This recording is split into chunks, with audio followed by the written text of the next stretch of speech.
നമസ്കാരം, ഞാൻ NGR നമ്പൂതിരി. നിങ്ങൾക്കെല്ലാവർക്കും എൻ്റെ ചാനലിലേക്ക് ഹാർദമായ സ്വാഗതം. ഇന്ന് ഞാൻ എൻ്റെ കഥാപ്രേമികളോട് പറയാൻ പോകുന്ന കഥയുടെ പേരാണ് തേവലശ്ശേരി നമ്പി.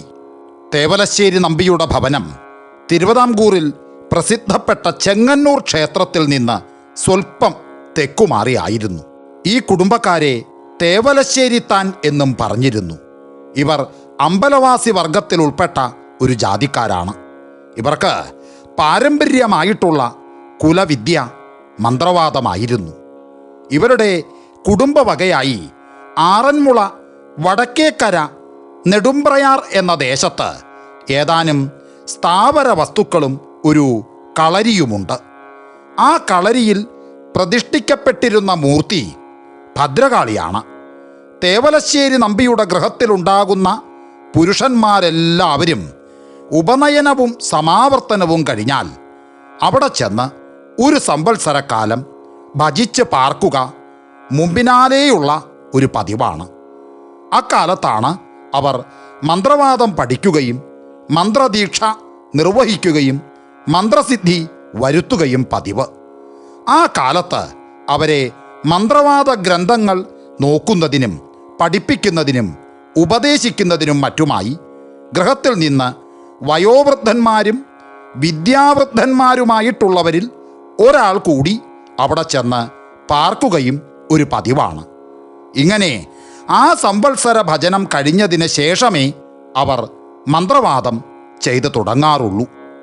തേവലശ്ശേരി കുടുംബത്തിൽ ഒടുവിൽ ശേഷിച്ചിരുന്ന ആളായ ദാമോദരൻ നമ്പിയെക്കുറിച്ചാണ് ഇവിടെ ഞാൻ എൻ്റെ കഥാപ്രേമികളോട് പറയാൻ ഭാവിക്കുന്നത്. ഇദ്ദേഹം പൂർവാചാരപ്രകാരം നെടുമ്പ്രയാറ്റു കളരിയിൽ സംവത്സര ഭജനവും മന്ത്രദീക്ഷയും നിർവിഘ്നം നിർവഹിക്കുകയും മന്ത്രസിദ്ധി വരുത്തുകയും മന്ത്രവാദം സംബന്ധിച്ച് മന്ത്രസാരം, യന്ത്രസാരം, പ്രപഞ്ചസാരം, പ്രയോഗസാരം, ശാരദാദി തിലകം മുതലായി അനേകം ഗ്രന്ഥങ്ങൾ നോക്കി പഠിച്ച് ഹൃദസ്ഥമാക്കുകയും പൂർവികന്മാരോട് ഉപദേശവും അനുഗ്രഹവും വാങ്ങുകയും ചെയ്തിരുന്നത് കൂടാതെ സംസ്കൃത ഭാഷയിൽ അപാരമായ പാണ്ഡിത്യവും സമ്പാദിച്ചിരുന്നു. ഇദ്ദേഹം മന്ത്രവാദം സംബന്ധിച്ച് പ്രവർത്തിച്ചിട്ടുള്ള അത്ഭുത കർമ്മങ്ങൾക്ക് അവസാനമില്ലായിരുന്നു. അദ്ദേഹത്തിൻ്റെ പ്രസിദ്ധി ഭൂലോകത്തിൽ സർവത്ര പ്രസരിച്ചിരുന്നു എന്ന് തന്നെ പറയാം. ദാമോദരൻ നമ്പിയുടെ ജനനം 930 ആണ്ട് ആണെന്നാണ് കേട്ടിട്ടുള്ളത്. ഇദ്ദേഹത്തിന് മന്ത്രവാദത്തിൽ മാത്രമല്ല വൈദ്യം, ഇന്ദ്രജാലം മുതലായവയിലും അസാമാന്യമായ പാണ്ഡിത്യം ഉണ്ടായിരുന്നു. ഇദ്ദേഹം നെടുമ്പ്രയാറ്റ് കളരിയിലെ സംവത്സര ഭജനം നിർവഹിച്ചതിൻ്റെ ശേഷം 3 സംവത്സരക്കാലം മൗനവ്രതമായി സ്വഗൃഹത്തിൽ നിലവറയിലിരുന്ന് ഭഗവതിയെ അങ്ങോട്ട് സേവിച്ചു. അക്കാലത്ത് അദ്ദേഹത്തിൻ്റെ കുളി 7.5 നാഴിക വെളുപ്പാനുള്ളപ്പോഴും അസ്തമിച്ച് 10 നാഴിക രാവു ചെന്നതിന് ശേഷവുമായിരുന്നു പതിവ്. ഈ 3 സംവത്സരക്കാലത്തിനിടയ്ക്ക് അദ്ദേഹം സ്വന്തം ജ്യേഷ്ഠനെയും അമ്മയെയുമല്ലാതെ മറ്റാരെയും ദർശിക്കുക പോലും ഉണ്ടായിട്ടില്ല. ഈ 3 സംവത്സരത്തെ മൗനവ്രതാനുഷ്ഠാനം കഴിഞ്ഞതിൻ്റെ ശേഷം ഇദ്ദേഹം 41 ദിവസം ചെങ്ങന്നൂർ ക്ഷേത്രത്തിൽ പടിഞ്ഞാറേ നടയിലും ഭജനം നടത്തി. ഇത്രയുമൊക്കെ സാധിച്ചതിൻ്റെ ശേഷം 18ാമത്തെ വയസ്സിലാണ് അദ്ദേഹം ആദ്യമായി മന്ത്രവാദം ചെയ്തു തുടങ്ങിയത്. ഈ തേവലശ്ശേരി നമ്പി മന്ത്രവാദം ചെയ്തു തുടങ്ങിയ കാലത്ത് പരദേശത്ത് നിന്ന് ഒരു സ്ത്രീ അച്ഛൻ കോവിലിൽ വന്ന് ശാസ്താവിൻ്റെ ക്ഷേത്രത്തിൽ ഭജനമിരിക്കുന്നുണ്ടായിരുന്നു. ഒരു ബാധയുടെ ഉപദ്രവം ഒഴിക്കാനായിട്ടാണ് അവർ അവിടെ വന്ന് ഭജനം തുടങ്ങിയത്. അവിടെ ഒരു സംവത്സരം ഭജിച്ചിട്ടും ബാധ ഒഴിഞ്ഞു പോകാത്തത് കണ്ട് ആ സ്ത്രീയുടെ ഉടമസ്ഥന്മാർ പിന്നെ മന്ത്രവാദികളെ അന്വേഷിച്ചു തുടങ്ങി. അപ്പോൾ തേവലശ്ശേരി നമ്പി വലിയ മന്ത്രവാദിയാണെന്നും അദ്ദേഹം ഏതു ബാധയെയും ഒഴിപ്പിക്കുമെന്നും മറ്റും ചിലർ പറഞ്ഞ് അറിയുകയാൽ അവർ ആ സ്ത്രീയെയും കൊണ്ട് ചെങ്ങന്നൂർക്ക് പുറപ്പെട്ടു. അവർ നമ്പിയെ കണ്ട് വിവരങ്ങളൊക്കെ പറഞ്ഞപ്പോൾ നമ്പി പറഞ്ഞു, ആട്ടെ, 12 ദിവസം ചെങ്ങന്നൂര് പടിഞ്ഞാറേ നടയിൽ ഭജനമിരിക്കട്ടെ. അത് കഴിഞ്ഞിട്ട് പിന്നെ എന്തെങ്കിലും വേണമെന്ന് വെച്ചാൽ ചെയ്യാം. എന്നാണ് അവരോട് അദ്ദേഹം പറഞ്ഞത്. അതിനാൽ ആ സ്ത്രീയെ ചെങ്ങന്നൂര് പടിഞ്ഞാറേ നടയിൽ കൊണ്ടുപോയി ഭജനമിരുത്തി. ഭജനമായി പാർത്ത 12 ദിവസവും ആ സ്ത്രീ സദാ ചിരിച്ചുകൊണ്ട് തന്നെ ഇരുന്നിരുന്നു. സന്ധ്യാസമയത്ത് നമ്പി പതിവായി തൊഴാൻ ചെല്ലുമ്പോൾ ആ സ്ത്രീ അദ്ദേഹത്തിൻ്റെ നേരെ നോക്കി കണ്ണുരുട്ടുകയും ഒരു പതിവായിരുന്നു. അങ്ങനെ 12-ാം ദിവസം സന്ധ്യയ്ക്ക് നമ്പി തൊഴാൻ ചെന്നപ്പോൾ ആ സ്ത്രീ പതിവിലധികം രൂക്ഷതയോടുകൂടി നമ്പിയുടെ നേരെ തുറിച്ചു നോക്കുകയും വിശേഷാൽ ചില ഗോഷ്ഠികൾ കാണിക്കുകയൊക്കെ ചെയ്തു.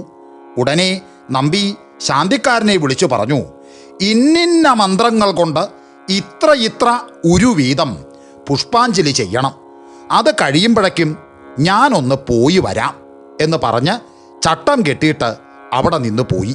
അങ്ങനെ നമ്പി സ്വന്തം ഗൃഹത്തിൽ ചെന്ന് നിലവറയിലിറങ്ങി ചില മന്ത്രങ്ങൾ ജപിച്ചുകൊണ്ട് അവിടെ ഒരു 3.25 നാഴിക ഇരുന്നതിൻ്റെ ശേഷം താൻ പതിവായി വച്ചു പൂജിച്ചിരുന്ന ചൂരൽ വടിയുമെടുത്തുകൊണ്ട് വീണ്ടും അമ്പലത്തിലെത്തി. നമ്പിയെ കണ്ടപ്പോൾ തന്നെ ആ സ്ത്രീ പിന്നെയും തുറിച്ചു നോക്കുകയും ഗോഷ്ഠികളൊക്കെ നമ്പിയെ കാട്ടുകയും ഒക്കെ ചെയ്തുകൊണ്ടിരുന്നു.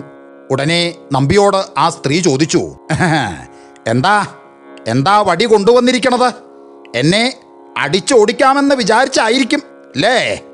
എന്നാൽ അടി കൊള്ളുന്നതും ഓടുന്നതും ആരാണെന്ന് ഒടുക്കം നമുക്കറിയാം എന്നും മറ്റും ആ സ്ത്രീ പറയുകയും മറ്റും ചെയ്തു തുടങ്ങി.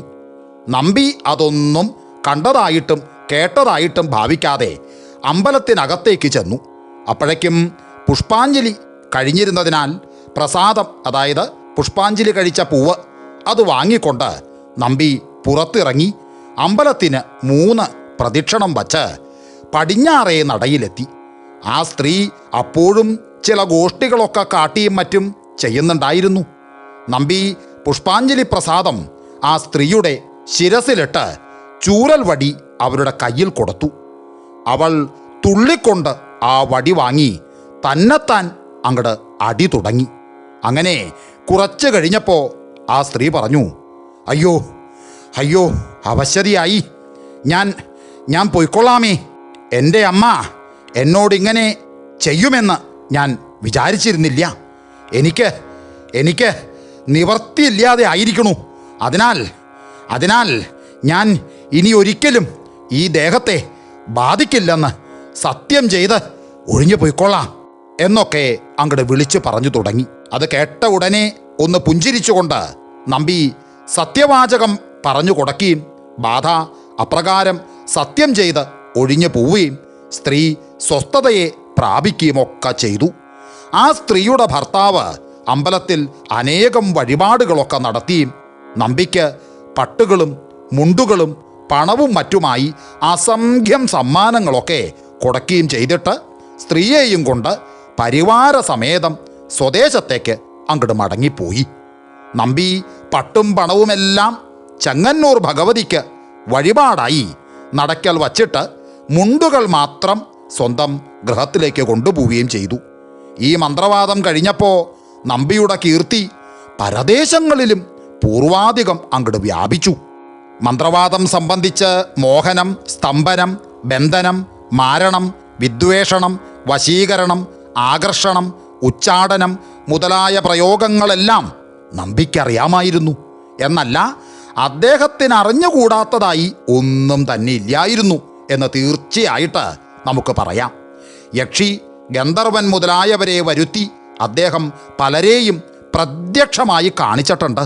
അദ്ദേഹം 1-ാം തരം വൈദ്യനും അദ്വിതീയനായ വിഷവൈദ്യനും കൂടിയായിരുന്നു. സിംഹവ്യാഘ്രാദികളായ ക്രൂരമൃഗങ്ങളെപ്പോലും ആജ്ഞാനുസാരികളാക്കുന്നതിനുള്ള ശക്തി അദ്ദേഹത്തിനുണ്ടായിരുന്നു. അങ്ങനെ ദാമോദരൻ നമ്പിയുടെ അത്ഭുത കർമ്മങ്ങൾക്ക് ഒരു കയ്യും കണക്കുമില്ലാതായി. വന്ധ്യകളെന്ന് തീർച്ചപ്പെടുത്തിയവരും വയോവൃദ്ധകളുമായ അനേകം സ്ത്രീകൾ നമ്പിയുടെ ചികിത്സയും മന്ത്രവാദവും കൊണ്ട് ഗർഭം ധരിക്കുകയും പ്രസവിക്കുകയും ഒക്കെ ചെയ്തിട്ടുണ്ട്. മരിച്ചവരെ ജീവിപ്പിച്ച് കുറച്ചു ദൂരം നടത്താനും 2-3 വാക്കുകൾ സംസാരിപ്പിക്കാനും കൂടി അദ്ദേഹത്തിന് കഴിയുമായിരുന്നു. ആകപ്പാടെ വിചാരിച്ചാൽ നമ്പി അമാനുഷ പ്രഭാവനായ ഒരു ദിവ്യനായിരുന്നു എന്ന് തന്നെ പറയേണ്ടിയിരിക്കുന്നു. അത്യാവശ്യ കാര്യങ്ങൾക്കായിട്ടല്ലാതെ നമ്പി സ്വന്തം ഗൃഹത്തിലെ നിലവറ വിട്ട് പുറത്തിറങ്ങാറില്ല. വെള്ളിയാഴ്ചയും ചൊവ്വാഴ്ചയും രാവിലെ നെടുമ്പ്രയാറ്റ് കളരിയിൽ പോയി വന്ദിക്കുകയും പ്രതിദിനം കാലത്തും വൈകുന്നേരവും ചെങ്ങന്നൂർ പടിഞ്ഞാറേ നടയിൽ ചെന്ന് തൊഴുകുകയും അദ്ദേഹം ആജീവനാന്തം ഒരു പതിവായി നടത്തിയിരുന്നു. മന്ത്രവാദത്തിനും മറ്റുമായി ദൂരസ്ഥലങ്ങളിൽ പോയാലും ഈ പതിവ് അദ്ദേഹം മുടക്കാറില്ല. 8-10 ദിവസത്തെ വഴിക്കപ്പുറത്തുള്ള സ്ഥലങ്ങളിൽ പോയി അദ്ദേഹം 10-15 ദിവസം വീതം ചിലപ്പോൾ താമസിക്കാറുണ്ട്. അക്കാലങ്ങളിലും ചൊവ്വാഴ്ചയും വെള്ളിയാഴ്ചയും രാവിലെ കളരിയിലും കാലത്തും വൈകുന്നേരവും ചെങ്ങന്നൂർ പടിഞ്ഞാറേ നടയിലും അദ്ദേഹത്തെ പതിവായി കണ്ടിരുന്നു. ഇത് സാധാരണ മനുഷ്യർക്ക് സാധ്യമല്ലാത്ത ഒരു കാര്യമാണല്ലോ. അങ്ങനെയിരിക്കെ മുൻകാലങ്ങളിൽ അടയ്ക്ക എന്ന് വച്ചാൽ കവുങ്ങ്, അങ്ങനെ അടയ്ക്കാമരത്തിൽ അടയ്ക്ക പഴുത്തു നിന്നാൽ സർക്കാരിലേക്ക് പറിപ്പിച്ചെടുക്കുകയല്ലാതെ കുട്ടികൾ പറിച്ചെടുത്തുകൂടാ എന്നൊരേർപ്പാടുണ്ടായിരുന്നു. ഒരിക്കൽ നമ്പിയുടെ പുരയിടത്തിൽ വളരെ അടയ്ക്ക പഴുത്തു നിൽക്കുന്നതായി അറിഞ്ഞ് പാർവത്യക്കാർ, മുന്നിലക്കാരൻ, ചേരുമനക്കാരൻ മുതലായവര് പഴുക്ക പറിക്കുന്നതിനായി അവിടെ ചെന്നു. കവുങ്ങിന്മേൽ കയറുന്നതിന് വേറെ ആരെയും കിട്ടാത്തതുകൊണ്ട് ചേരുമനക്കാരൻ തന്നെ കയറി തുടങ്ങി. അപ്പോൾ നമ്പി നിലവറയിൽ തേവാരം കഴിച്ചുകൊണ്ടിരിക്കുകയായിരുന്നു. അതിനാൽ നമ്പിയുടെ അമ്മ നിലവറവാതിക്കൽ ചെന്ന് നമ്പിയോട് പറഞ്ഞു, മോനെ, നമ്മുടെ അടയ്ക്ക പഴുത്തതെല്ലാം പറിച്ചുകൊണ്ടു പോവാൻ സർക്കാരിൽ നിന്ന് ആളുകൾ വന്നിരിക്കുന്നു. ചേരുമനക്കാരൻ അടയ്ക്കാമരത്തിന്മേൽ കയറി തുടങ്ങി എന്ന് പറഞ്ഞു. അത് കേട്ട പാടെ നമ്പി ഒരു തിരിയും കൊളുത്തിയെടുത്ത് ഒരു കിണ്ടി വെള്ളവും കൊണ്ട് നിലവറയ്ക്ക് പുറത്തു വന്നു. എന്നിട്ട് നടുമുറ്റത്തിറങ്ങി തിരി മേൽപോട്ടെറിയുകയും വെള്ളം നടുമുറ്റത്ത് ഒഴിക്കുകയും ചെയ്തിട്ട് അമ്മയോട് പറഞ്ഞു, അമ്മേ, അവര് കയറുകയോ ഇറങ്ങുകയോ എന്തൊക്കെ വേണമെങ്കിലും ചെയ്തോട്ടെ, അമ്മ സ്വസ്ഥായിട്ട് അവിടെ ഇരുന്നോളുക, നമുക്കുള്ളതൊന്നും ആരും കൊണ്ടുപോവില്ല എന്ന് പറയുകയും ചെയ്തു. പിന്നെയും അദ്ദേഹം നിലവറയിൽ തന്നെ പോയി ഇരിക്കുകയും ചെയ്തു. ആ സമയത്ത് ആ അടയ്ക്കാമരത്തിൻ്റെ അഗ്രഭാഗത്ത് തീ കത്തുന്നത് കണ്ട് ഭയപ്പെട്ട് ചേരുമനക്കാരൻ കീഴ്പോട്ടിറങ്ങിത്തുടങ്ങി. അപ്പോൾ അടിയിൽ വെള്ളം പൊങ്ങി വരുന്നതായി കണ്ടു. വെള്ളത്തിലിറങ്ങിയാൽ നീന്തി എവിടെയെങ്കിലും ചെന്ന് രക്ഷ പ്രാപിക്കാമെന്ന് വിചാരിച്ച് കീഴ്പോട്ട് തന്നെ ഇറങ്ങി നിലത്ത് വന്നപ്പോഴോ മുകളിൽ തീയും താഴെ വെള്ളവും കാണാനില്ലായിരുന്നു. അത് നമ്മുടെ നമ്പിയുടെ ജാലവിദ്യ കൊണ്ട് അയാൾക്ക് വെറുതെ തോന്നിയതാണ്. പഴുക്കാക്കുല പറിക്കുക തന്നെ വേണം എന്ന് പറഞ്ഞ് അയാൾ പിന്നെയും കയറി തുടങ്ങി. അപ്പോഴും യഥാപൂർവം മുകളിൽ തീ കത്തുന്നതും താഴെ വെള്ളം പൊങ്ങി വരുന്നതും കണ്ട് അയാൾ പിന്നെയും താഴെ ഇറങ്ങി. ഇങ്ങനെ ഒരു 4-5 പ്രാവശ്യം കയറിയും ഇറങ്ങിയും ചെയ്തിട്ട് ഒടുക്കം രക്ഷയില്ലാണ്ട് വന്നപ്പോൾ ആ ചേരുമനക്കാരൻ പറഞ്ഞു, ആ എന്നാ ആശാന്റെ പഴുക്ക നമുക്ക് വേണ്ട എന്ന് പറഞ്ഞ് അവര് അവിടെ നിന്ന് മടങ്ങിപ്പോയി. പണ്ട് ആ ദിക്കുകാര് നമ്പിയെ ആശാൻ എന്നാണ് പറഞ്ഞു വന്നിരുന്നത്. അതിൽ പിന്നെ പഴുക്ക പറിക്കാൻ അവിടെ ആരും ചെല്ലാറില്ല. പണ്ട് റാന്നിക്കർത്താവ് ദേശാധിപത്യമുള്ള ഒരു ഇടപ്രഭുവായിരുന്നു. ആ ദേശത്ത് കുഴിയിൽ വീഴുന്ന ആനകളുടെ ഉടമസ്ഥാവകാശം കർത്താവിനായിരുന്നു. അതിനാൽ കർത്താവ് തൻ്റെ മലകളിൽ ആനക്കുഴികൾ ഉണ്ടാക്കുകയും ആനകളെ പിടിക്കുകയും ഒരു പതിവായിരുന്നു. ഒരാണ്ടിൽ ആനകൾ കുഴിയിൽ വീഴേണ്ടുന്ന കാലത്ത് വീഴാത്തതായി കണ്ടപ്പോൾ അതിൻ്റെ കാരണമറിയുന്നതിനായി കർത്താവ് പ്രശ്നം വെപ്പിച്ചു നോക്കിച്ചു. അപ്പോൾ അച്ചൻകോവിൽ ശാസ്താവിൻ്റെ വിരോധം കൊണ്ടാണ് ആന കുഴിയിൽ വീഴാത്തതെന്ന് പ്രശ്നക്കാരൻ വിധിച്ചു. ഈ വിരോധം തീരുന്നതിന് ചില പ്രതിവിധികൾ നിശ്ചയിച്ച് അയാൾ ഒരു ചാർത്തും എഴുതി കൊടുത്തു.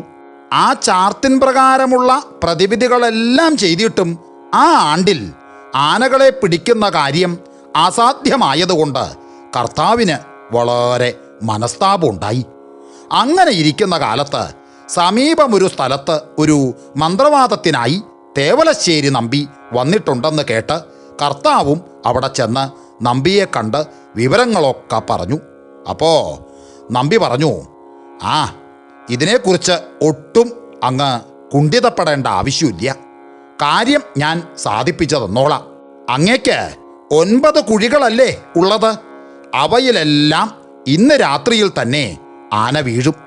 നാളെ രാവിലെ ചെന്ന് നോക്കിയാൽ അങ്ങേക്ക് അത് കാണാൻ സാധിക്കും എന്നു പറഞ്ഞു. ഇത് കേട്ടിട്ട് കർത്താവിനങ്ങട് നല്ല വിശ്വാസമായില്ല. അച്ചൻകോവിൽ ശാസ്താവിൻ്റെ വിരോധം നമ്പിയുടെ ഈ വാക്കുകൊണ്ട് തീരുമോ എന്ന് സംശയിച്ചുകൊണ്ട് കർത്താവ് പോയി അത്താഴമൊക്കെ കഴിച്ച് അങ്ങോട്ട് കിടന്നുറങ്ങി. പിറ്റേ ദിവസം രാവിലെ കർത്താവ് നല്ല വിശ്വാസത്തോടു കൂടി അല്ലെങ്കിലും മലയിൽ ചെന്ന് കുഴികളിൽ നോക്കിയപ്പോൾ എന്താ പറയുക, 9 കുഴികളിലും ഓരോ ആന വീതം വീണിട്ടുണ്ടായിരുന്നു. പക്ഷേ 9ഉം പിടിയാനകളായിരുന്നു. അത് കണ്ടപ്പോൾ കർത്താവിൻ്റെ കുണ്ഠിതം മുഴുവനും അങ്ങോട്ട് വിട്ടുമാറിയില്ല.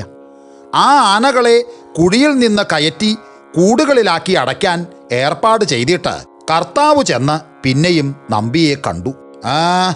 എന്താ കുഴികളിലൊക്കെ ആനകൾ വീണു ഇല്ലേ എന്ന് നമ്പി ചോദിച്ചു.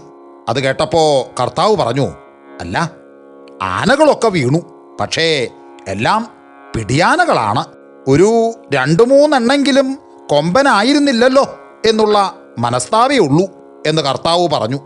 അത് കേട്ടപ്പോൾ നമ്പി പറഞ്ഞു, ഓ അത് സാരമില്ല, ഇന്ന് രാത്രിയിൽ വീഴുന്നതെല്ലാം കൊമ്പനായിരിക്കും.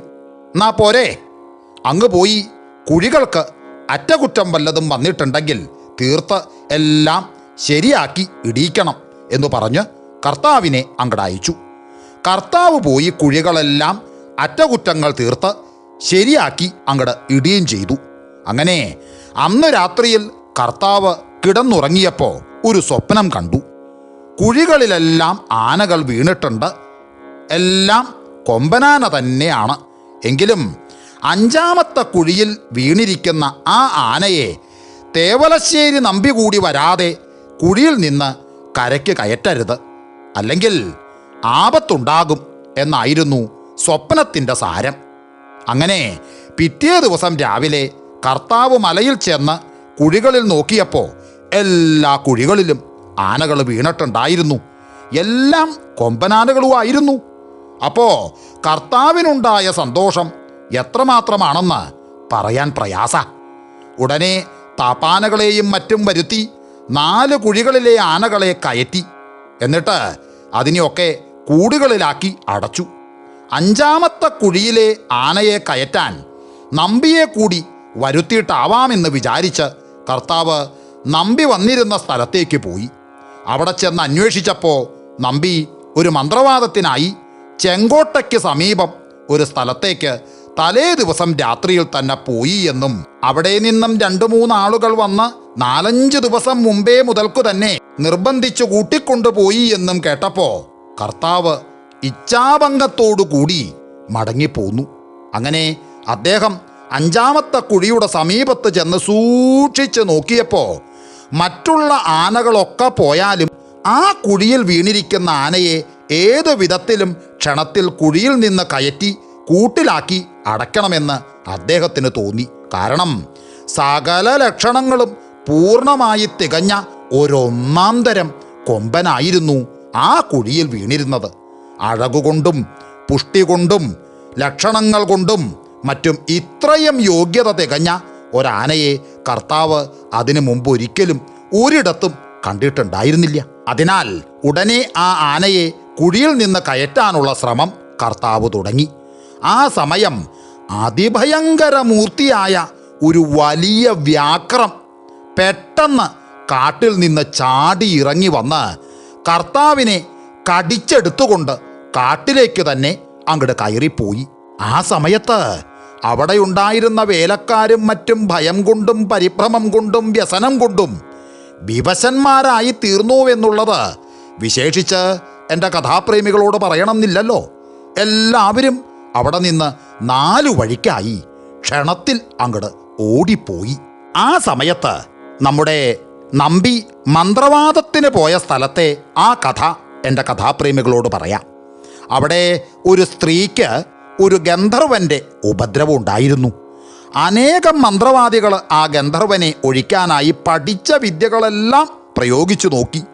ഒന്നുകൊണ്ടും ഒരു ഫലവും ഉണ്ടായില്ല. അക്കാലത്ത് ഉശകാരാവൂത്തർ എന്ന് പ്രസിദ്ധനായ ഒരു മാന്ത്രികൻ തൊടുപുഴ എന്ന് പറയുന്ന സ്ഥലത്തുണ്ടായിരുന്നു. മേൽപ്പറഞ്ഞ ഗന്ധർവബാധിതയായ സ്ത്രീയുടെ വീട്ടിന് സമീപം ഉശകാരാവൂത്തരുടെ ചാർച്ചക്കാരനായ ഒരു മുഹമ്മദീയൻ താമസിച്ചിരുന്നു.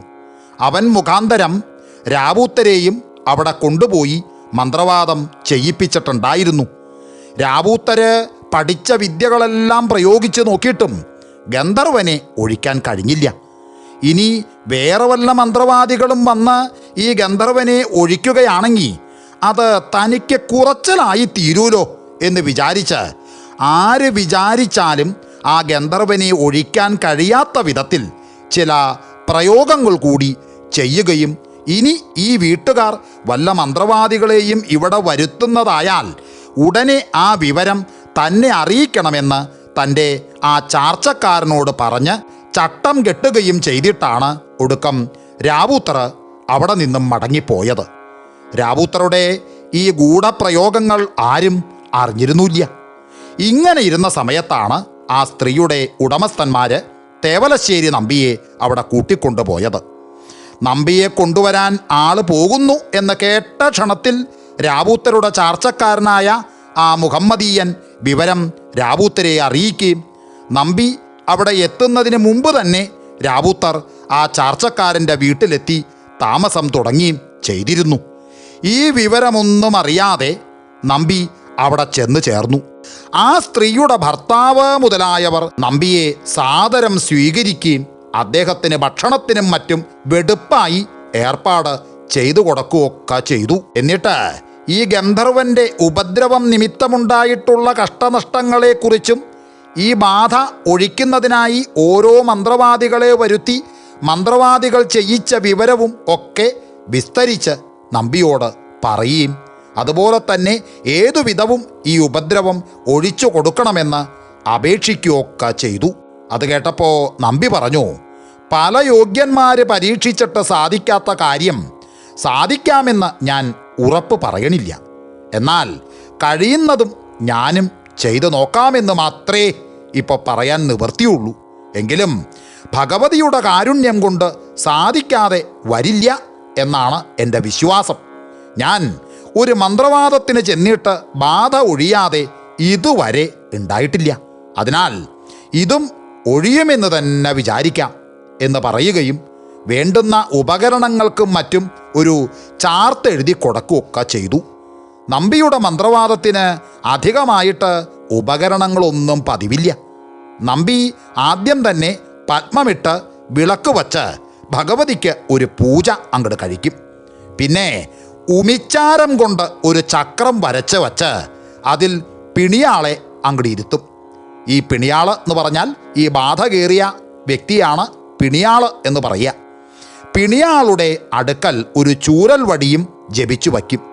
ഇത്രയും ചെയ്തിട്ട് നമ്പി അങ്ങോട്ട് കിടന്നുറങ്ങും. അങ്ങനെ കുറച്ച് കഴിയുമ്പോൾ പിണിയാൾ തുള്ളി ചൂരൽ വടിയെടുത്ത് താൻ അങ്ങോട്ട് അടിച്ചു തുടങ്ങും. അങ്ങനെ കുറച്ച് നേരം കഴിയുമ്പോൾ തുള്ളുന്ന ആൾ അയ്യോ ഞാൻ പൊയ്ക്കൊള്ളാമേ എന്ന് വിളിച്ചു പറഞ്ഞ് അങ്ങോട്ട് തുടങ്ങും. അപ്പോൾ നമ്പി എണീറ്റ് പിണിയാളെ കൊണ്ട് പൊന്നും വിളക്കും പിടിപ്പിച്ച് സത്യം ചെയ്യിക്കും. അതോടുകൂടി ബാധ ഒഴിഞ്ഞു പോവുകയും ചെയ്യും. ഇത്രയുമല്ലാതെ നമ്പിയുടെ മന്ത്രവാദത്തിന് വലിയ വട്ടങ്ങളൊന്നും പതിവില്ല. എന്നാൽ ഇവിടെ അങ്ങനെ ആയാൽ പോരെന്ന് അദ്ദേഹം അങ്ങോട്ട് നിശ്ചയിച്ചു. തന്നെ കണ്ടിട്ട് തന്നെ പുച്ഛം തോന്നിയിരിക്കുന്നവർക്ക് നിസ്സാരമായ ചാർത്തുകൂടി കണ്ടാൽ ആക്ഷേപം അധികാവും എന്ന് വിചാരിച്ച് നമ്പി കെങ്കേമായിട്ട് അങ്ങോട്ട് ചാർത്ത് എഴുതി കൊടുത്തു. എങ്കിലും ഉച്ചയായപ്പോഴേക്കും സകലതും ആ വീട്ടുകാർ അങ്ങോട്ട് തയ്യാറാക്കി കൊടുത്തു. മുറ്റത്ത് കുത്തി മറച്ച് കെട്ടി വിധാനിച്ച് അലങ്കരിച്ച പന്തലിൽ നമ്പി പഞ്ചവർണ്ണ പൊടികൾ കൊണ്ട് ഗന്ധർവൻ്റെ ഒരു കളം എന്ന് വെച്ചാൽ ഗന്ധർവൻ്റെ ഒരു രൂപം അങ്ങോട്ട് വരച്ചു. ജീവനുണ്ടെന്ന് തോന്നത്തക്കവണ്ണം രസികനായ കളം കണ്ടപ്പോൾ നമ്പി നിസാരനല്ലെന്ന് ജനങ്ങൾക്ക് തോന്നിത്തുടങ്ങി. കളം എഴുതി തീർത്തതിൻ്റെ ശേഷം അദ്ദേഹം പൂജയ്ക്കുള്ള പത്മമിടുകയും പിണിയാളെ ഇരുത്താനുള്ള ചക്രം വരയ്ക്കുകയും കളത്തിനടുക്കൽ സുരഭില കുസുമങ്ങൾ കൊണ്ട് ഒരു പൂപ്പട കൂട്ടുകയും ചെയ്തു. അപ്പോഴേക്കും നേരം ഇശി വൈകി തുടങ്ങി. അപ്പോൾ നമ്പി പറഞ്ഞു, ആ ഇനി ശേഷമെല്ലാം സന്ധ്യാവന്തനം കഴിഞ്ഞു വന്നിട്ടാവാം എന്ന് പറഞ്ഞ് നമ്പി പുറത്തേക്ക് ഇറങ്ങിപ്പോയി. ഒരു 4-5 നാഴിക കഴിഞ്ഞിട്ടും നമ്പി മടങ്ങി വന്നില്ല. അത് കണ്ടപ്പോൾ ചിലരൊക്കെ പറഞ്ഞു, ആ കഴിഞ്ഞു, അയാളുടെ മന്ത്രവാദം ഇത്രയേ ഉള്ളൂ. സാധു ഇവിടെ വന്നപ്പോഴാ ഇവിടെ സൂത്രം കൊണ്ടൊന്നും കാര്യം പറ്റില്ലെന്ന് അയാൾക്ക് മനസ്സിലായത്. വലിയ കെങ്കേമന്മാരൊക്കെ വിചാരിച്ചിട്ട് നടക്കാത്ത കാര്യമാണിതെന്ന് അങ്ങേര് ഇവിടെ വന്നപ്പോഴാണ് മനസ്സിലാക്കിയത്. അതുകൊണ്ട് അയാൾ ഒളിച്ചോടി പോയതാണ്. അയാൾ വരാനായിട്ട് ഇനി കാത്തിരിക്കണമെന്നൊന്നുമില്ല എന്നൊക്കെ അവിടെ കൂടിയവർ അങ്ങോട്ട് പറഞ്ഞു തുടങ്ങി. ഇങ്ങനെ ഓരോന്ന് പറഞ്ഞുകൊണ്ടിരുന്നപ്പോൾ തേവലശ്ശേരി നമ്പി സന്ധ്യാവന്തനമൊക്കെ കഴിഞ്ഞ് തിരിച്ചു വന്നു ചേർന്നു. ഉടനെ അദ്ദേഹം ഭഗവതിയുടെ പൂജ അങ്ങോട്ട് ആരംഭിച്ചു. അപ്പോഴേക്കും നമ്പിയുടെ മന്ത്രവാദം കാണാനായി അസംഖ്യം ആളുകൾ അവിടെ വന്നുകൂടി. അക്കൂട്ടത്തിൽ ഉശകാരാവൂത്തരുമുണ്ടായിരുന്നു. പിണിയാള് തുള്ളാതിരിക്കുന്നതിനും തുള്ളിയാലും ബാധ ഒഴിയാതിരിക്കുന്നതിനുമായി ചില പ്രയോഗങ്ങൾ രാവുത്തർ മുമ്പേ തന്നെ ചെയ്തിരുന്നത് കൂടാതെ അപ്പോഴും ചിലതൊക്കെ കൂടി ചെയ്തിട്ടാണ് അക്കൂട്ടത്തിൽ രാവുത്തര് വന്ന് നിന്നത്. പൂജ കഴിഞ്ഞപ്പോൾ പിണിയാളെ കൊണ്ടുവന്ന ചക്രത്തിലിരുത്തി. നമ്പി ഉടനെ പൂജയ്ക്ക് പുഷ്പാഞ്ജലി ചെയ്തതിൽ നിന്ന് കുറേ പൂവും അക്ഷതവും, ഈ അക്ഷതം എന്ന് പറഞ്ഞാൽ നെല്ലും അരിയും കൂടി ചേർന്നതാണ് അക്ഷതം എന്ന് പറയുക, അതെല്ലാം കൂട്ടിച്ചേർത്ത് ജപിച്ച് പിണിയാളുടെ ശിരസിലിട്ടു. നമ്പി പൂവും അക്ഷതവും ജപിച്ചിട്ടാൽ ഏതു ബാധയും ഉടനെ തുള്ളുകയാണ് പതിവ്. എങ്കിലും ഈ പിണിയാള് തുള്ളിയില്ല. അപ്പം തന്നെ അതിൻ്റെ കാരണം ഏകദേശം ഊഹിച്ചുകൊണ്ട് നമ്പി പറഞ്ഞു, ആ ഈ കൂട്ടത്തിൽ മന്ത്രവാദിയായിട്ട് ആരെങ്കിലും ഉണ്ടോ എന്ന് വിളിച്ചു ചോദിച്ചു. അപ്പോൾ ആ കൂട്ടത്തിൽ നിന്നും ഒരാൾ ഇല്ല എന്നുത്തരം പറഞ്ഞു. അത് രാവൂത്തരായിരുന്നു. ആ ആള് ഇന്നാരാണെന്ന് വ്യക്തമായിട്ട് അറിഞ്ഞില്ലെങ്കിലും ഈ പറഞ്ഞ ആളാണ് തൻ്റെ പ്രതിയോഗി എന്ന് ആ ശബ്ദം കൊണ്ട് തീർച്ചപ്പെടുത്തിക്കൊണ്ട് നമ്പി പറഞ്ഞു, അല്ല ഇപ്പോ ആരുമില്ല എന്ന് പറഞ്ഞ ഒരാളുണ്ടല്ലോ ഇവിടെ, ഒടുക്കം നിങ്ങളൊരു മന്ത്രവാദിയാണെന്ന് വന്നേക്കാം എന്ന് പറഞ്ഞിട്ട് അദ്ദേഹം ഒരു കഷ്ണം ഓലയെടുത്ത് അതിൽ ഒരു മന്ത്രം എഴുതുകയും അത് ശകലമായി കീറി മേൽപോട്ടെറിയുകയും ചെയ്തു. അപ്പോൾ അവിടെ അടുത്ത് നിന്നിരുന്ന കരിമ്പനയുടെ ചുവട്ടിൽ കിടന്നിരുന്ന വള്ളി തുള്ളിത്തുള്ളി കരിമ്പനയുടെ അഗ്രഭാഗം വരെ കയറുകയും ഉടനെ പന പൊട്ടിക്കീറി ഇഞ്ചനാര് പോലെയായി നിലത്ത് വീഴുകയും ചെയ്തു. ആ വള്ളി നമ്പിയെ അകപ്പെടുത്താനായി രാവൂത്തർ എന്തോ പ്രയോഗമൊപ്പിച്ച് ഇട്ടിരുന്നതായിരുന്നു എന്ന് എൻ്റെ കഥാപ്രേമികളോട് വിശേഷിച്ച് പറയണമെന്നില്ലല്ലോ. ഇത്രയും കഴിഞ്ഞപ്പോൾ രാവൂത്തര് അവിടെ നിന്ന് പൊയ്ക്കളഞ്ഞു. കുറച്ച് സമയം കഴിഞ്ഞപ്പോൾ നമ്പിയുടെ വയർ വല്ലാതെ അങ്ങോട്ട് വീർത്തു തുടങ്ങി. അത് വർദ്ധിച്ച് അദ്ദേഹത്തിന് ഇരിക്കാനും ശ്വാസോച്ഛ്വാസം ചെയ്യാനും വയ്യാതെ ഏറ്റവും വിവശനായി തീർന്നു. ഉടനെ നമ്പി ഒരു നാരായം എടുത്തുകൊണ്ട് പുറത്തേക്കിറങ്ങി. ആ നാരായം ജപിച്ച് ഒരു വാഴയിന്മേൽ ഒരു കുത്തുകൊടുത്തു. ആ നാരായം കൊണ്ട ദ്വാരത്തിലൂടെ ഉടനെ വെള്ളം പ്രവഹിച്ചു തുടങ്ങി. അങ്ങനെ കുറേ വെള്ളം വാഴയിൽ നിന്ന് പോയപ്പോൾ നമ്പിയുടെ വയറൊട്ടിയും അദ്ദേഹം യഥാപൂർവം സ്വസ്ഥ ശരീരനായി തീരുകയും ചെയ്തു. നമ്പിക്ക് ഈ അസ്വാസ്ഥ്യമുണ്ടായി തീർന്നതും രാവൂത്തരുടെ ദുഷ്പ്രയോഗം കൊണ്ടാണെന്നുള്ളത് സ്പഷ്ടാണല്ലോ. നമ്പിയെ അകപ്പെടുത്താനും അപമാനിച്ചയക്കാനുമായി രാവൂത്തര് ഇങ്ങനെ പലതും പ്രയോഗിച്ചു നോക്കി. നമ്പി ഉടനുടൻ പ്രതിവിധികൾ ചെയ്തുകൊണ്ടിരുന്നതിനാൽ അദ്ദേഹത്തിന് ഒന്നും പറ്റിയില്ല. തൻ്റെ വിദ്യകളൊന്നും നമ്പിയുടെ അടുക്കൽ ഫലിക്കില്ലെന്ന് തീർച്ചയായപ്പോൾ രാവൂത്തർ പിന്നെയും ജനക്കൂട്ടത്തിൽ വന്നു നിന്നു. അപ്പോൾ രാവൂത്തരെ ഒന്ന് പറ്റിക്കണമെന്നും ആളെ അറിയിക്കാതെ ഒളിച്ചു വന്ന് നിൽക്കുന്ന അയാളെ കൊണ്ട് തന്നെ അയാളുടെ പേര് വിളിച്ച് പറയിപ്പിക്കണമെന്ന് നിശ്ചയിച്ച് നമ്പി കുറച്ച് ഭസ്മമെടുത്ത് ജപിച്ച് ആൾക്കൂട്ടത്തിലേക്ക് ഊതിപ്പറപ്പിച്ചു. ആ ഭസ്മം ആരുടെയെല്ലാം ദേഹത്തിൽ പതിച്ചുവോ അവരൊക്കെ ഉടനെ അങ്ങട് തുള്ളിത്തുടങ്ങി. ആ കൂട്ടത്തിൽ രാവുത്തരുമുണ്ടായിരുന്നു. ആ തുള്ളലിനിടയ്ക്ക് നമ്പി ഗന്ധർവന്റെ കളത്തിലും ഒരു പൂജ കഴിച്ചു. അങ്ങനെ രാവുത്തരുടെ തുള്ളൽ മുറുകിയപ്പോഴേക്കും മറ്റുള്ളവരുടെ തുള്ളലെല്ലാം ശമിച്ചു. വലിയ തടിയനും കുടവയറനുമായിരുന്ന രാവുത്തര് 2-3 നാഴിക നേരം ചാടിത്തുള്ളിയപ്പോഴേക്കും വിയർത്തൊലിച്ച് ഏറ്റവും പരവശനായി തീർന്നു. അങ്ങനെ ഒരു നിവൃത്തിയുമില്ല എന്നായപ്പോ രാവുത്തര് ഉറക്കി അങ്ങോട്ട് നുലോളിച്ചു. അയ്യോ അയ്യോ, എന്നെ രക്ഷിക്കണേ, ഞാൻ ഉശകാരാവൂത്തരാണേ. അങ്ങയുടെ യോഗ്യത അറിയാതെയും എൻ്റെ അഹമ്മതിയും കഥയില്ലായ്മയും കൊണ്ട് അങ്ങയുടെ മന്ത്രവാദം ഫലിക്കാതെ ഇരിക്കുന്നതിനും പിണിയാൾ തുള്ളാതെ ഇരിക്കുന്നതിനും അങ്ങേക്ക് ജീവഹാനി സംഭവിക്കുന്നതിനും ഞാൻ ചിലതൊക്കെ അങ്ങോട്ട് ചെയ്തു പോയി. അവയെല്ലാം വിഫലീഭവിക്കുകയും ചെയ്തു. എൻ്റെ തെറ്റുകളെല്ലാം ക്ഷമിച്ച് അവിടുന്ന് എന്നെ സദയം അങ്ങോട്ട് രക്ഷിക്കണേ. ഇനിയും എന്നെ ഇങ്ങനെ തുള്ളിക്കുകയാണെങ്കിൽ ഞാൻ ഇവിടെ തന്നെ വീണ് മരിച്ചു പോവും. ഇനി ഞാൻ ഒരു കാലത്തും ഒരിടത്തും മന്ത്രവാദ സംബന്ധമായി യാതൊന്നും ചെയ്യുകയില്ല എന്ന് സത്യം ചെയ്യണമെങ്കിൽ അതും ചെയ്യാം. എന്നാലും എന്നെ കൊല്ലാതെ വിട്ടയക്കണേ എന്ന് വിളിച്ചു പറഞ്ഞു. അത് കേട്ടപ്പോൾ നമ്പി ഒന്നും അറിയാത്ത ഭാവത്തിൽ ഒന്ന് പുഞ്ചിരിച്ചുകൊണ്ട് ചോദിച്ചു, ഉശകാരാവൂത്തരോ? ഓ, അത് ശരി, എന്നാൽ ഇവിടെ അടുത്തേക്ക് വരിക എന്ന് പറഞ്ഞു. ഉടനെ രാവൂത്തരുടെ തുള്ളൽ നിന്നു. അടുത്ത് ചെന്നപ്പോൾ നമ്പി പറഞ്ഞു, ആ, രാവൂത്തര് അവിടെ ഇരിക്കുക. ഈ ഉശകാരാവൂത്തരെന്ന് ഞാൻ കേട്ടിട്ടേ ഉണ്ടായിരുന്നുള്ളൂ. ഇന്ന് കാണാനുള്ള ഭാഗ്യം സിദ്ധിച്ചുല്ലോ. ആ, വലിയ സന്തോഷമായി. രാവൂത്തര് ഇവിടെയുള്ള സ്ഥിതിക്ക് ഈ ഗന്ധർവനെ ഒഴിവാക്കാൻ രാവൂത്തർ തന്നെ വേണം എന്ന് വീണ്ടും പറഞ്ഞു. ഇത് കേട്ടപ്പോൾ അവിടെ അദ്ദേഹത്തിൻ്റെ മുമ്പിൽ ഇരിക്കാതെ എണീറ്റ് നിന്ന് വന്ദിച്ചുകൊണ്ട് രാവൂത്തർ പറഞ്ഞു, അല്ല, അവിടുന്ന് ഇനിയും എന്നെ അപമാനിക്കാൻ തുടങ്ങുന്നത് സങ്കടാണ്. ഞാൻ പഠിച്ച വിദ്യകളെല്ലാം പ്രയോഗിച്ചിട്ട് ഒഴിയാത്ത ഈ ഗന്ധർവനെ ഒഴിക്കാൻ ഞാൻ ശക്തനല്ല. എന്ന് മാത്രമല്ല, ഇതൊരിക്കലും ഒഴിയാതെ ഇരിക്കത്തക്കവണ്ണം ഞാൻ ചിലതൊക്കെ അങ്ങട് ചെയ്തു പോയിട്ടുമുണ്ട് എന്ന് പറഞ്ഞു. അത് കേട്ടപ്പോൾ നമ്പി പറഞ്ഞു, ഏയ്, അത് സാരമില്ല.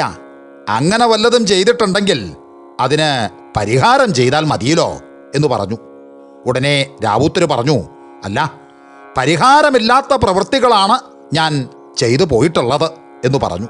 ഹേയ്, പരിഹാരമില്ലാത്ത പ്രവൃത്തി അങ്ങനെയൊന്നില്ല എന്ന് പറഞ്ഞു. ഉടനെ രാവൂത്തര് പറഞ്ഞു, അല്ല, അവിടുന്ന് വിചാരിച്ചാൽ എല്ലാത്തിനും പരിഹാരം ഉണ്ടാകും. എനിക്ക് അവിടത്തെ പോലെ പഠിത്തവും പരിചയവും പാരമ്പര്യവും ഒന്നുമില്ല. നിത്യവൃത്തിക്ക് ഗതിയില്ലാതെ ഞാൻ കാട് കയറി നടക്കുമ്പോൾ ഒരാളിൽ നിന്ന് ഒരു ഗ്രന്ഥം കിട്ടാനിടയായി. അതിൽ നോക്കി ഞാൻ ചിലതൊക്കെ പ്രയോഗിക്കുകയും ചിലതൊക്കെ ഫലിക്കുകയും അത് നിമിത്തം ദൈവകത്യ പേര് കിട്ടുകയൊക്കെ ചെയ്തു. എന്നല്ലാതെ എനിക്ക് വാസ്തവത്തിൽ വലിയ പഠിപ്പോ അങ്ങനെ ഒന്നുമില്ല എന്ന് പറഞ്ഞു. അത് കേട്ട ഉടനെ നമ്പി പറഞ്ഞു, ഹേയ്, അതൊന്നുമല്ല. രാവൂത്തരെക്കുറിച്ച് ഞാൻ നല്ല പോലെ കേട്ട് മനസ്സിലാക്കിയിട്ടുണ്ട്. രാവൂത്തര് ഒരു 1-ാം തരം മന്ത്രവാദിയാണെന്ന് എനിക്കറിയാം. ഇതാ, ഈ പൂവ് ആ പിണിയാളുടെ ശിരസിലിടുക എന്ന് പറഞ്ഞ് നമ്പി ഗന്ധർവന് പൂജിച്ച പൂവ് കുറച്ചെടുത്ത് രാവൂത്തരുടെ കയ്യിൽ കൊടുത്തു. രാവൂത്തർ അത് വാങ്ങി പിണിയാളുടെ ശിരസിലിട്ടു. പിണിയാള് ഇട്ടപാടെ തുള്ളിത്തുടങ്ങി. നമ്പിയുടെ ആജ്ഞാപ്രകാരം രാവൂത്തർ പിണിയാളെ കൊണ്ട് പൊന്നും വിളക്കും പിടിപ്പിച്ച് അങ്ങടെ സത്യം ചെയ്യിപ്പിച്ചു. ഗന്ധർവൻ ഒഴിഞ്ഞു പോവുകയും ചെയ്തു. ആ വീട്ടുകാര് പണമായും പണ്ടങ്ങളായും നമ്പിക്ക് വളരെയധികം സമ്മാനങ്ങളൊക്കെ കൊടുത്തു. നമ്പി അതെല്ലാം കയ്യിൽ വാങ്ങിയിട്ട് പറഞ്ഞു, അല്ല, വാസ്തവത്തിൽ ഒടുവിൽ ഗന്ധർവനെ ഒഴിച്ചത് രാവൂത്തറാണ്, ഞാനല്ല.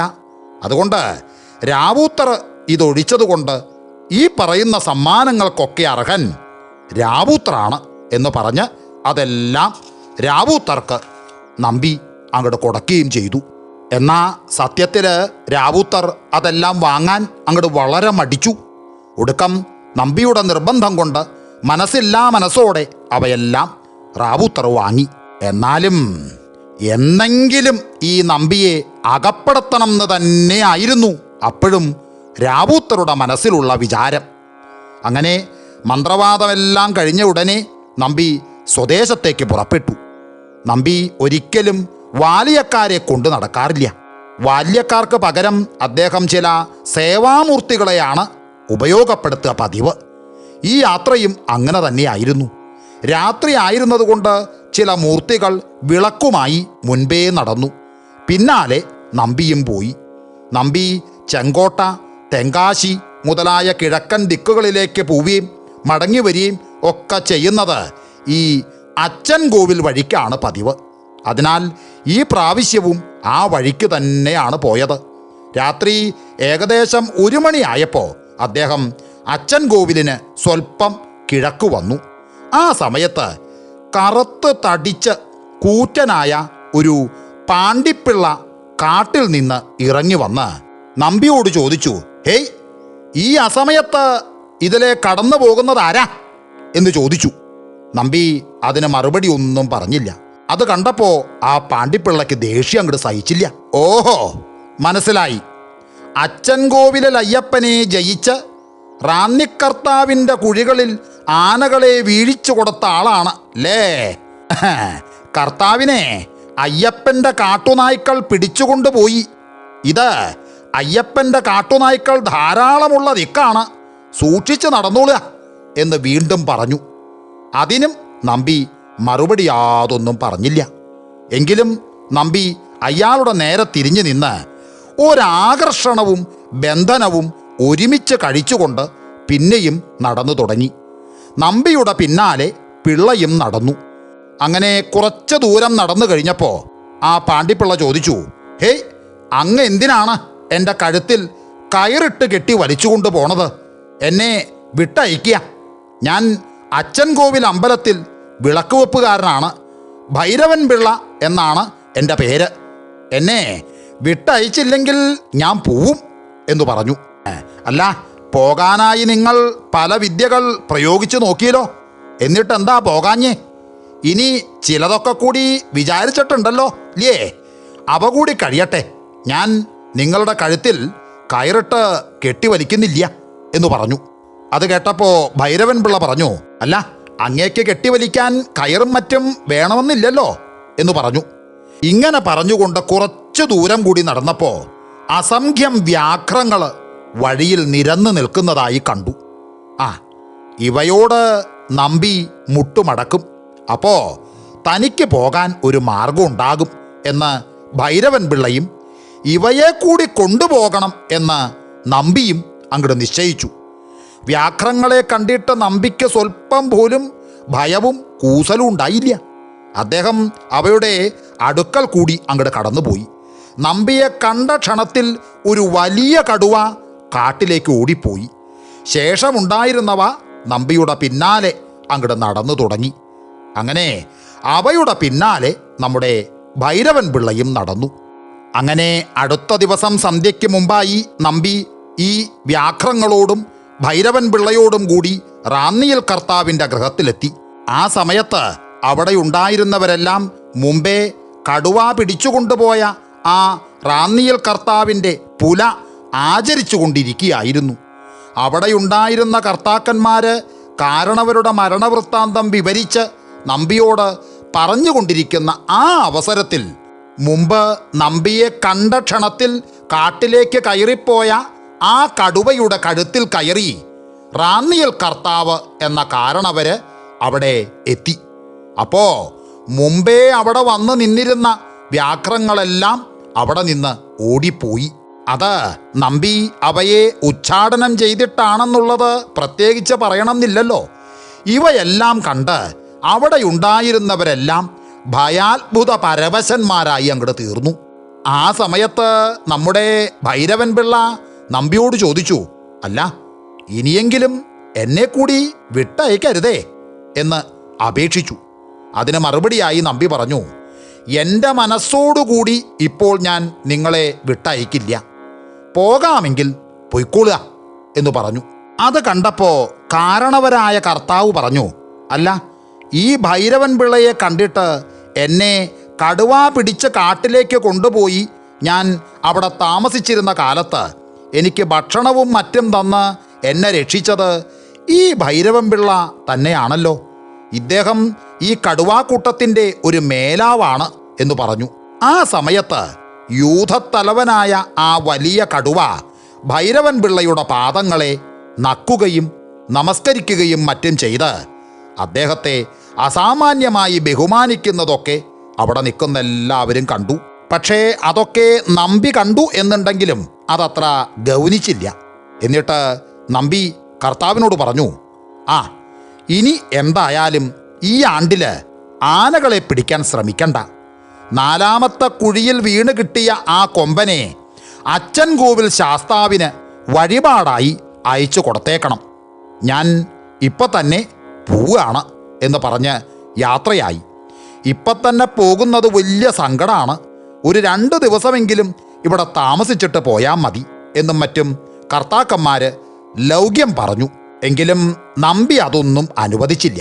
അദ്ദേഹം ഭൈരവൻ പിള്ളയെ ആ വലിയ കടുവയുടെ കഴുത്തിൽ കയറ്റിയിരുത്തുകയും പിൻഭാഗത്ത് താനും കയറിയിരിക്കുകയും ചെയ്തിട്ട് സന്ധ്യാവന്ദനത്തിന് അമാന്തം വരാത്ത വിധത്തിൽ ചെങ്ങന്നൂരെത്തിക്കണം എന്ന് കടുവയോട് പറഞ്ഞു. ഉടനെ കടുവ യാത്രയാവുകയും നിശ്ചിത സമയത്തിന് മുൻപേ തന്നെ ചെങ്ങന്നൂരെത്തുകയും ചെയ്തു. അനന്തരം നമ്പി ഒരു മണിയെടുത്ത് ജപിച്ച് കടുവയുടെ കഴുത്തിൽ കെട്ടിയിട്ട് പറഞ്ഞു, ആ, നിനക്ക് ഞാൻ മണികണ്ഠൻ എന്ന് പേരിട്ടിരിക്കണു. ഇനിയും ഞാൻ വിചാരിക്കുന്ന സമയം എൻ്റെ അടുക്കൽ വരണം. ആ, ഇപ്പോൾ നിനക്ക് പോവാം എന്ന് കടുവയോട് പറയുകയും കടുവ നമ്പിയെയും ഭൈരവൻ പിള്ളയെയും നമസ്കരിച്ചിട്ട് അങ്ങോട്ട് പോവുകയും ചെയ്തു. ആ സമയത്ത് ഭൈരവൻ പിള്ള വീണ്ടും ചോദിച്ചു, അല്ല, ഇനിയെങ്കിലും എന്നെ വിട്ടയക്കരുതേ എന്ന് നമ്പിയോട് അപേക്ഷിച്ചു. നിങ്ങളെ അത്ര എളുപ്പത്തിൽ ഞാൻ വിട്ടയക്കില്ല എന്ന് നമ്പി അപ്പോഴും മറുപടി പറഞ്ഞു. അതിൻ്റെ ശേഷം നമ്പി കുളിയും നിത്യകർമാനുഷ്ഠാനാദികളും അത്താഴമൊക്കെ കഴിച്ച് ഭൈരവൻ പിള്ളയെ ഊണ് കഴിപ്പിക്കുകയൊക്കെ ചെയ്തിട്ട് അവർ രണ്ടുപേരും ഒരു മുറിക്കകത്ത് ചെന്ന് കിടന്നു. അപ്പോൾ ഭൈരവൻ പിള്ള പറഞ്ഞു, അല്ല, എന്നെ വെറുതെ ഇങ്ങനെ താമസിപ്പിക്കുന്നത് എന്തിനാ? വിട്ടയക്കുന്നതിന് എന്താ ഇപ്പം അത്ര വിരോധം എന്ന് ചോദിച്ചു. അത് കേട്ടപ്പോൾ നമ്പി പറഞ്ഞു, വിരോധമൊന്നുമില്ല, കുറച്ച് ദിവസം ഇവിടെ താമസിച്ചിട്ട് വിട്ടയച്ചേക്കാം എന്ന് പറഞ്ഞു. അത് കേട്ടപ്പോൾ ഭൈരവൻ പിള്ള പറഞ്ഞു, അല്ല, ഇനിയും കുറച്ച് ദിവസം കൂടി എന്നെ ഇവിടെ താമസിപ്പിക്കണമെന്ന് വിചാരിക്കുന്ന പക്ഷം എനിക്കൊരാഗ്രഹമുണ്ട്, അതുകൂടി സാധിപ്പിച്ചു തന്നാൽ കൊള്ളാം എന്ന് പറഞ്ഞു. അത് കേട്ട ഉടനെ നമ്പി ചോദിച്ചു, അല്ല, എന്താ എന്താ അങ്ങയുടെ ആഗ്രഹം എന്ന് ചോദിച്ചു. ഉടനെ ഭൈരവൻ പിള്ള പറഞ്ഞു, നിങ്ങളിൽ നിന്ന് കുറച്ച് മന്ത്രവാദം പഠിച്ചാൽ കൊള്ളാമെന്നാണ് എൻ്റെ ആഗ്രഹം എന്ന് പറഞ്ഞു. അത് കേട്ടപ്പോൾ നമ്പി പറഞ്ഞു, നിങ്ങൾ എന്നേക്കാൾ വലിയ മന്ത്രവാദിയും ശാസ്ത്രജ്ഞാനിയുമാണെന്ന് എനിക്കറിയാം. പക്ഷേ നിങ്ങൾക്ക് 2 ദോഷങ്ങളുണ്ട്. അവ രണ്ടും ഉപേക്ഷിച്ചാൽ പിന്നെ നിങ്ങളെപ്പോലെ യോഗ്യനായൊരു മന്ത്രവാദി ഈ ലോകത്തിൽ തന്നെ വേറെ ആരും ഉണ്ടായിരിക്കില്ല എന്ന് പറഞ്ഞു. അത് കേട്ടപ്പോൾ ഭൈരവൻ പിള്ള പറഞ്ഞു, അല്ല, ആ ദോഷങ്ങൾ എന്തെല്ലാമാണ് എന്ന് ചോദിച്ചു. ഉടനെ നമ്പി പറഞ്ഞു, ചില ബാധകൾ തുള്ളുമ്പോൾ നിങ്ങളെ ആണും പെണ്ണും തിരിച്ചറിയാത്തവൻ്റെ മകൻ എന്നും മറ്റും പറയും. അത് കേൾക്കുമ്പോൾ നിങ്ങൾക്ക് ലജ്ജയുണ്ടാകുന്നു, അതൊരു ദോഷമാണ്. പിന്നെ നിങ്ങൾക്ക് ആശ്രിതന്മാരിൽ അനുകമ്പയില്ല, അത് സർവപ്രധാനമായ വലിയ ദോഷമാണ് എന്ന് പറഞ്ഞു. അത് കേട്ടപ്പോൾ ഭൈരവൻ പിള്ള പറഞ്ഞു, ആശ്രിതന്മാരിൽ അനുകമ്പയില്ലാതെ ഞാൻ എന്താണ് പ്രവർത്തിച്ചിട്ടുള്ളത്, അതൊന്ന് പറയുക എന്ന് പറഞ്ഞു. ഉടനെ നമ്പി പറഞ്ഞു, റാന്നിക്കർത്താവ് നിങ്ങളുടെ ഒരു ആശ്രിതനല്ലേ? അദ്ദേഹം എന്തോ തരാമെന്ന് പറഞ്ഞിരുന്നത് ആ അവധി ദിവസം തന്നെ തരാതെ ഇരുന്നത് കൊണ്ടല്ലേ അദ്ദേഹത്തിൻ്റെ കുഴികളിൽ ആനകൾ വീഴാതെയാക്കിയത്? എന്നാൽ അദ്ദേഹം അത് അവധി ദിവസം തരാതെ ഇരുന്നത് എന്തുകൊണ്ടാണെന്നും അവധി തെറ്റിയാലും അദ്ദേഹം തരുന്ന ആളാണെന്നും നിങ്ങൾ വിചാരിക്കാതെ ഇരുന്നത് എന്താണ്? ആ അവധി ദിവസം അദ്ദേഹത്തിന് അമ്മ മരിച്ച് പുലയായിരുന്നില്ലേ? പിന്നെ എൻ്റെ മന്ത്രശക്തി കൊണ്ട് ഞാൻ കുഴിയിൽ വീഴിച്ച കൊമ്പനാനകളിൽ 4 എണ്ണത്തിനെ കുഴികളിൽ നിന്നും കയറ്റിയതിൻ്റെ ശേഷം 5-ാമത്തെ കുഴിയിൽ നിന്ന് ആനയെ കയറ്റാൻ ഭാവിച്ച സമയം നിങ്ങൾ നിങ്ങളുടെ ഒരു കാട്ടുനായെ അയച്ച് കർത്താവിനെ എടുപ്പിച്ചു കൊണ്ടുപോയി വലിയ ലഹള ഉണ്ടാക്കി തീർത്തത് എന്തിനാണ് എന്ന് ചോദിച്ചു. അത് കേട്ടപ്പോൾ ഭൈരവൻ പിള്ള പറഞ്ഞു, ആ 9 ആനകളിൽ വാസ്തവത്തിൽ നല്ല ലക്ഷണങ്ങളോടുകൂടിയ 4 എണ്ണേ ഉണ്ടായിരുന്നുള്ളൂ. ശേഷമുണ്ടായിരുന്ന 5 ആനകളും കണ്ടാൽ നല്ല ലക്ഷണയുക്തങ്ങളാണെന്ന് തോന്നിക്കും എന്നുണ്ടെങ്കിലും വാസ്തവത്തിൽ അവ ലക്ഷണങ്ങളില്ലാത്തതായിരുന്നു. ആ ആനകളെ കയറ്റിക്കൊണ്ട് പോയിരുന്നുവെങ്കിൽ കർത്താവിൻ്റെ ഐശ്വര്യം നിശേഷം നശിക്കുകയും അദ്ദേഹത്തിന് അനേകം അനർത്ഥങ്ങൾ ഉണ്ടായിത്തീരുകയൊക്കെ ചെയ്യുമായിരുന്നു. അങ്ങനെ വരരുത് എന്ന് വിചാരിച്ചാണ് ഞാൻ എൻ്റെ കാട്ടുനായയെ അയക്കുകയും മറ്റും ചെയ്തത് എന്ന് പറഞ്ഞു. അത് കേട്ടപ്പോൾ നമ്പി പറഞ്ഞു, ഓ അത് ശരി. എന്നാൽ ഞാൻ ഇങ്ങോട്ട് പോന്നപ്പോൾ നിങ്ങൾ എൻ്റെ പിന്നാലെ വന്നത് എന്തിനാ എന്ന് ചോദിച്ചു. അത് കേട്ടപ്പോൾ ഭൈരവൻ പിള്ള പറഞ്ഞു, എൻ്റെ കാട്ടുനായ്ക്കളെ നിങ്ങൾ ഉപദ്രവിക്കാതെ ഇരിക്കാനായിട്ടും കർത്താവിൻ്റെ കാര്യം പറയാനായിട്ടുമാണ് ഞാൻ നിങ്ങളെ പിന്തുടർന്നത് എന്ന് പറഞ്ഞു. അത് കേട്ടപ്പോൾ നമ്പി പറഞ്ഞു, ഓ ശരി, നിങ്ങളിൽ നിന്ന് അറിയാനുണ്ടായിരുന്നതെല്ലാം ഇപ്പോൾ ഞാൻ അറിഞ്ഞു കഴിഞ്ഞു. അതിനാൽ ഇനി നിങ്ങൾക്ക് പോവാം എന്ന് പറഞ്ഞു. അത് കേട്ടപ്പോൾ ഭൈരവൻ പിള്ള പറഞ്ഞു, ഞാൻ ആരാണെന്നുള്ളതും നിങ്ങൾ അറിഞ്ഞൂലോ ഇല്ലേ എന്ന് ചോദിച്ചു. അത് കേട്ടപ്പോൾ നമ്പി പറഞ്ഞു, ഓഹോ, അത് ആദ്യം പാണ്ടിപ്പിള്ളയുടെ വേഷത്തിൽ കണ്ടപ്പോൾ തന്നെ എനിക്ക് മനസ്സിലായി എന്ന് പറഞ്ഞു. ഉടനെ ഭൈരവൻ പിള്ള പറഞ്ഞു, ആ എന്നാൽ എനിക്കിനി ചില സംഗതി കൂടി പറയാനുണ്ട്. മുൻകാലങ്ങളിൽ പരദേശങ്ങളിലുള്ളവർക്ക് വല്ല ബാധ ഉപദ്രവമോ മറ്റോ ഉണ്ടായാൽ എൻ്റെ സന്നിധിയിൽ വന്ന് എന്നെ ഭജിക്കുകയും ശരണം പ്രാപിക്കുകയും ഞാൻ അവരുടെ ഉപദ്രവങ്ങളൊക്കെ നീക്കി സുഖപ്പെടുത്തി അയക്കുകയുമാണ് ഒരു പതിവുണ്ടായിരുന്നത്. നിങ്ങൾ പരദേശങ്ങളിലും പോയി മന്ത്രവാദം ചെയ്തു തുടങ്ങിയതിൽ പിന്നെ എൻ്റെ അടുക്കൽ ആരും വരാതെ ആയിരിക്കണു. അതിനാൽ എനിക്ക് മുമ്പുണ്ടായിക്കൊണ്ടിരുന്ന ആദായം ഇപ്പോൾ നിന്ന് പോയിരിക്കുന്നത് കൊണ്ട് മേലാൽ നിങ്ങൾ പരദേശങ്ങളിൽ പോയി മന്ത്രവാദം ചെയ്യില്ലെന്ന് തീർച്ചപ്പെടുത്തണം. പരദേശികൾക്ക് ബാധാ ഉപദ്രവമോ മറ്റോ ഉണ്ടായാൽ അവർ എൻ്റെ സന്നിധിയിൽ വരണമെന്നും അത് ധനുമാസത്തിൽ എൻ്റെ ഉത്സവകാലത്തായിരിക്കണമെന്നും വ്യവസ്ഥ ചെയ്യുകയും അക്കാലത്ത് നിങ്ങളും അവിടെ ഉണ്ടായിരിക്കുകയും വേണം. അക്കാലത്ത് അവർക്ക് വേണ്ടുന്ന മന്ത്രവാദം എൻ്റെ സന്നിധിയിൽ വച്ച് നിങ്ങൾ തന്നെ ചെയ്യുന്നതിന് എനിക്ക് വിരോധമില്ല. പരദേശികൾക്ക് നിങ്ങൾ മന്ത്രവാദം ചെയ്യുന്നത് എൻ്റെ സന്നിധിയിൽ വച്ചും ഉത്സവകാലത്തായിരിക്കണം എന്നും മാത്രമേ എനിക്ക് നിർബന്ധമുള്ളൂ. അങ്ങനെയായാൽ അതും ഉത്സവത്തിൻ്റെ ആഘോഷങ്ങളിലൊന്നായി തീരൂലോ. നിങ്ങൾ ആണ്ടുതോറും ധനുമാസം 1-ാം തീയതി രാവിലെ അവിടെ എത്തിയും ഉത്സവം കഴിയുന്നതുവരെ അവിടെ താമസിക്കുകയൊക്കെ വേണം. നിങ്ങളെ അങ്ങോട്ട് കൊണ്ടുവരുന്നതിന് നമ്മുടെ മണികണ്ഠനെ ഞാനിവിടെ അയച്ചോളാം. നിങ്ങളെ ഞാനും എൻ്റെ ആശാനായി സ്വീകരിച്ചിരിക്കുന്നു. അതിനാൽ നിങ്ങൾ അവിടെ വന്നാൽ വേണ്ടുന്ന ആചാര ഉപചാരങ്ങളൊക്കെ ചെയ്യുന്നതിന് ഞാൻ ഏർപ്പാട് ചെയ്തോളാം എന്ന് പറഞ്ഞു.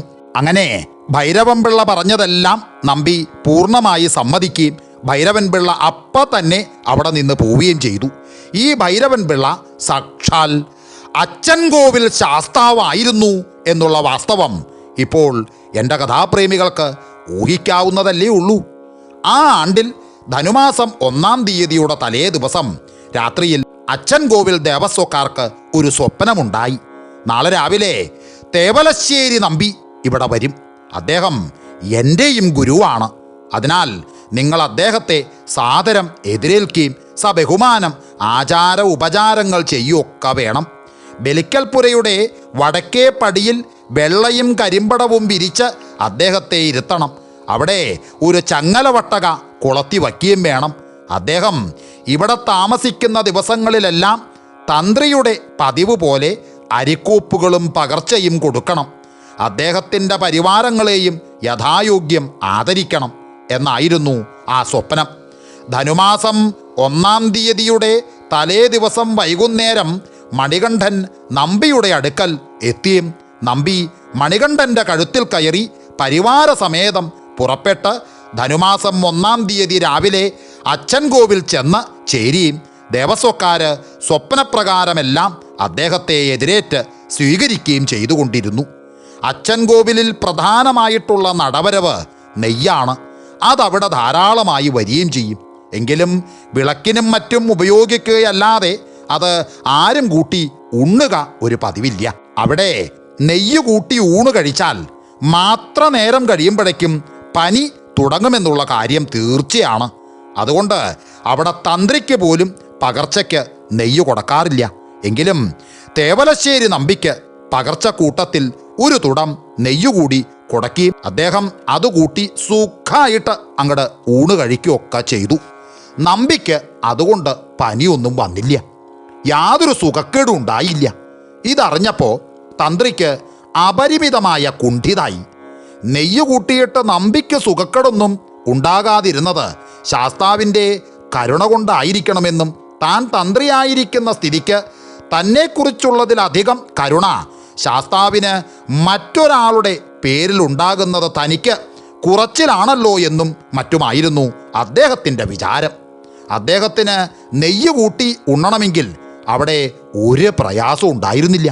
എങ്കിലും പനി വന്നെങ്കിലോ എന്നുള്ള ഭയം നിമിത്തം അദ്ദേഹത്തിന് അതിന് ധൈര്യം ഉണ്ടായില്ല. എന്തായാലും ഇതിനൊരു തീർച്ചയുണ്ടായിട്ടല്ലാതെ ഇനി ഊണ് കഴിക്കില്ല എന്ന് നിശ്ചയിച്ച് അദ്ദേഹം പിറ്റേ ദിവസം ഉച്ച തിരിയുന്നതുവരെ ഉണ്ണാതെയിരുന്നു. തന്ത്രി ഉണ്ണാതെ താൻ ഉണ്ണുന്നത് വിഹിതമല്ലല്ലോ എന്ന് വിചാരിച്ച് നമ്പിയും ഊണ് കഴിച്ചില്ല. അങ്ങനെ ഉച്ച തിരിഞ്ഞപ്പോൾ ശ്രീകോവിലിനകത്ത് നിന്ന് ഒരശരീരി ഉണ്ടായിന്നാ പറയണേ. നമ്പിക്ക് ഒരു തുടം കൊടു, താഴമണ്ണിന് ഒരു തുടം ചുടു എന്നായിരുന്നു ആ അശരീരി വാക്ക്. ഇത് ശാസ്താവിൻ്റെ കൽപ്പനയാണെന്ന് അവിടെ ഉണ്ടായിരുന്ന സകലരും വിശ്വസിച്ചു. എങ്കിലും ഇതിൻ്റെ അർത്ഥമെന്തെന്ന് സംശയിച്ച് ചിലർ നമ്പിയോട് ചോദിച്ചു. അത് കേട്ടപ്പോൾ നമ്പി പറഞ്ഞു, ഇതിൻ്റെ അർത്ഥം എനിക്ക് ഒരു തുടം നെയ്യ്, അത് പച്ച നെയ്യ് തരണമെന്നും എന്നാൽ താഴമൺപൊറ്റി, അതായത് അവിടുത്തെ തന്ത്രി, അദ്ദേഹത്തിന് ഒരു തുടം നെയ്യ് ചൂട് പിടിപ്പിച്ച് കൂട്ടിക്കൊള്ളണമെന്നുമാണ് അശരീരി വാക്കുണ്ടായതെന്ന് പറഞ്ഞു. തന്ത്രി അപ്രകാരം നെയ്യ് കൂട്ടി ഉണ്ടു.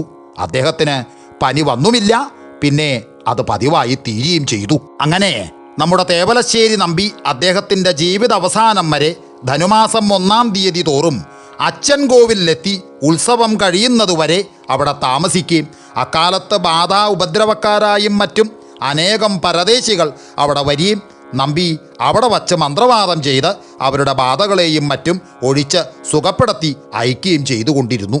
അതിനാൽ അക്കാലത്ത് വഴിപാടുകളായും മറ്റും ദേവസ്വത്തിലേക്കുള്ള വരവ് വളരെ അങ്ങോട്ട് വർദ്ധിച്ചു. നമ്പി വിചാരിക്കുന്ന കാര്യങ്ങളെല്ലാം അച്ചൻകോവിൽ ശാസ്താവ് സാധിപ്പിച്ച് കൊടുക്കാറുണ്ടായിരുന്നു. അങ്ങനെ കൊല്ലം 973 കുംഭമാസേ നാടു നീങ്ങിയ കാർത്തിക തിരുനാൾ രാമവർമ്മ മഹാരാജാവ് തിരുമനസ്സുകൊണ്ട് ഒരിക്കൽ മസൂരി ബാധിതനായി തീർന്നു. അപ്പോൾ തേവലശ്ശേരി നമ്പി മസൂരി രോഗം ആകർഷിച്ച് മാറ്റുമെന്നുള്ളത് പ്രസിദ്ധമായിരുന്നതിനാൽ കൽപ്പന പ്രകാരം ആള് വന്ന് നമ്പിയെ തിരുവനന്തപുരത്തേക്ക് കൊണ്ടുപോയി. രോഗം ഏറ്റവും കടുത്ത വകയായിരുന്നതിനാൽ തിരുമനസ്സുകൊണ്ട് അത്യന്തം അവശനായി കിടപ്പ് തന്നെയായിരുന്നു. നമ്പി ആ രോഗം ആകർഷിച്ച് തൻ്റെ ദേഹത്തിന്മേലാക്കി.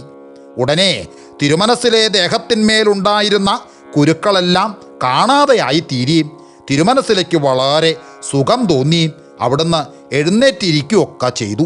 എങ്കിലും നമ്പി ഏറ്റവും പരവശനായി അവിടെ തന്നെ അങ്ങോട്ട് വീഴുകയും ചെയ്തു. അപ്പോൾ നമ്പിയുടെ ആകൃതി കണ്ടിട്ട് തിരുമനസ്സിലേക്ക് തന്നെ ഭയം തോന്നി. അത് കണ്ട ഉടനെ തിരുമനസ് പറഞ്ഞു, ഹേയ്, ഇത് എനിക്കും തനിക്കുമരുത് എന്ന് കൽപ്പിച്ചു. അപ്പോൾ നമ്പി പറഞ്ഞു, പിന്നെ ആർക്കാകാമെന്നുകൂടി അങ്ങ് കൽപ്പിക്കണം എന്നറിയിച്ചു. തിരുമനസ്സുകൊണ്ട് സ്വല്പം ആലോചിച്ചിട്ട് പറഞ്ഞു, ഇവിടെ നിന്ന് ഏകദേശം 40 നാഴിക ദൂരം കിഴക്ക് വഴിയരികിലായിട്ട് ഒരു കാവിൻ കൂട്ടമുണ്ട്. അവിടെ 2 വലിയ പാലകൾ നിൽക്കണ്ട്. അവയിൽ അനേകം ദുർദേവതമാർ വന്ന് വാസമായിട്ടുണ്ട്. ആ ദേവതമാരുടെ ഉപദ്രവം നിമിത്തം പകൽ സമയത്ത് പോലും ആ വഴിയെ ജനങ്ങൾക്ക് സഞ്ചരിക്കാൻ നിവർത്തിയില്ലാതെ ആയിരിക്കണു. ഈ രോഗം ആകർഷിച്ച് ആ പാലകളിലാക്കിയാൽ അവ നശിക്കുകയും അപ്പോൾ ആ ദുർദേവതമാർ അവിടം വിട്ട് പോവുകയും ആ വഴി ജനങ്ങൾക്ക് സഞ്ചാരയോഗ്യമായി തീരുകയും ചെയ്യുന്നതായിരിക്കും. അതൊരു വലിയ ഉപകാരമായിരിക്കും. അതുകൊണ്ട് അങ്ങനെ ചെയ്താൽ കൊള്ളാം എന്നരുളി ചെയ്തു. അത് കേട്ടപ്പോൾ നമ്പി പറഞ്ഞു, എന്നാൽ എന്നെ ആ സ്ഥലത്തേക്ക് കൊണ്ടുപോകുന്നതിനു കൂടി കൽപ്പനയുണ്ടാവണം. എനിക്ക് നടന്നു പോവാൻ നിവർത്തിയില്ലാതെ ആയിരിക്കണു എന്നറിയിച്ചു. ഉടനെ കൽപ്പന പ്രകാരം ഏതാനും ആളുകൾ വന്ന് നമ്പിയെ ഒരു മഞ്ചലിലാക്കിയെടുത്ത് ആ സ്ഥലത്ത് കൊണ്ടുപോവുകയും നമ്പി ആ മസൂരി രോഗത്തെ തൻ്റെ ദേഹത്തിൽ നിന്ന് ആകർഷിച്ച് ആ പാലകളിലാക്കുകയും ആ പാലകൾ 7 ദിവസം കൊണ്ട് ഉണങ്ങിയൊടിഞ്ഞ് നിലം പതിക്കുകയും ദുർദേവതമാരെല്ലാം അവിടം വിട്ട് പോവുകയും ആ വഴി ജനങ്ങൾക്ക് സഞ്ചാരയോഗ്യമായി തീരുകയും നമ്പി സ്വസ്ഥ ശരീരനായി തിരികെ തിരുവനന്തപുരത്ത് എത്തുകയും ചെയ്തു. അപ്പോഴേക്കും തിരുമനസ്സിലേക്ക് ക്ഷീണവും മറ്റും തീർന്ന് സുഖാവുകയും ഒക്കെ ചെയ്തിരുന്നു.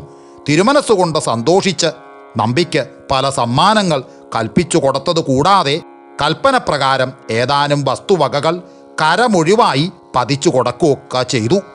ഈ നമ്പി പ്രസിദ്ധ യുദ്ധവിദഗ്ധനുമായിരുന്നു എന്നുള്ളത് പ്രത്യേകിച്ച് എൻ്റെ കഥാപ്രേമികളോട് പറയണമെന്നില്ലല്ലോ. കുഞ്ചിക്കുട്ടിപ്പിള്ള സർവാധികാര്യക്കാർ, കുതിരപ്പക്ഷി, വൈക്കം പത്മനാഭപിള്ള എന്നിവർക്ക് ചില ഉപദേശങ്ങൾ കൊടുക്കുകയും ശത്രുക്കളുടെ ആയുധം കൊണ്ട് മരിക്കാതെ ഇരിക്കുന്നതിനായി ചില മന്ത്രങ്ങൾ ധരിപ്പിക്കുകയും ഒക്കെ ചെയ്തിരുന്നു. വേലുത്തമ്പിദ്ദളവ അവസാന കാലത്ത് രക്ഷാമാർഗമൊന്നുമില്ലാതെ ആയപ്പോൾ ആ വിവരം നമ്പിയെ ഗ്രഹിപ്പിക്കുകയും തേവലശ്ശേരിയിൽ ചെന്നാൽ രക്ഷിച്ചുകൊള്ളാമെന്ന് നമ്പി തമ്പിയെ അറിയിക്കുകയും ചെയ്തിരുന്നു. എന്നാൽ ദുഷ്കാല ശക്തി നിമിത്തം വേലുത്തമ്പിക്ക് അവിടെ ചെന്നുചേരാൻ സാധിക്കാതെ വന്നതിനാലാണ് ഒടുക്കം ആത്മഹത്യ ചെയ്യേണ്ടതായി വന്നത്. ഈ തേവലശ്ശേരി നമ്പിയുടെ കാലത്ത് തന്നെ താമരശ്ശേരി നമ്പി എന്ന പ്രസിദ്ധനായിട്ട് ഒരു മന്ത്രവാദി ആറന്മുളയിലും ഉണ്ടായിരുന്നു. താമരശ്ശേരി നമ്പി തേവലശ്ശേരി നമ്പിയുടെ സജാതീയനായിരുന്നുവെങ്കിലും അദ്ദേഹത്തിന് തേവലശ്ശേരി നമ്പിയെക്കുറിച്ച് പുച്ഛായിരുന്നു.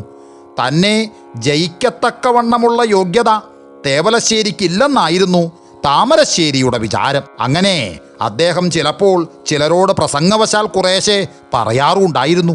ഇതിനെക്കുറിച്ച് തേവലശ്ശേരി നമ്പിയും അറിയാതെ ഇരുന്നില്ല. തേവലശ്ശേരിയുമായി നേരിട്ട് കാണാനിടയാകരുത്, നേരിട്ട് കണ്ടാൽ നാശമുണ്ടാകും എന്ന് ആരോ തൻ്റെ അടുക്കൽ വന്ന് പറഞ്ഞതായി താമരശ്ശേരി നമ്പി കൂടെ കൂടെ സ്വപ്നം കാണാറുണ്ടായിരുന്നു.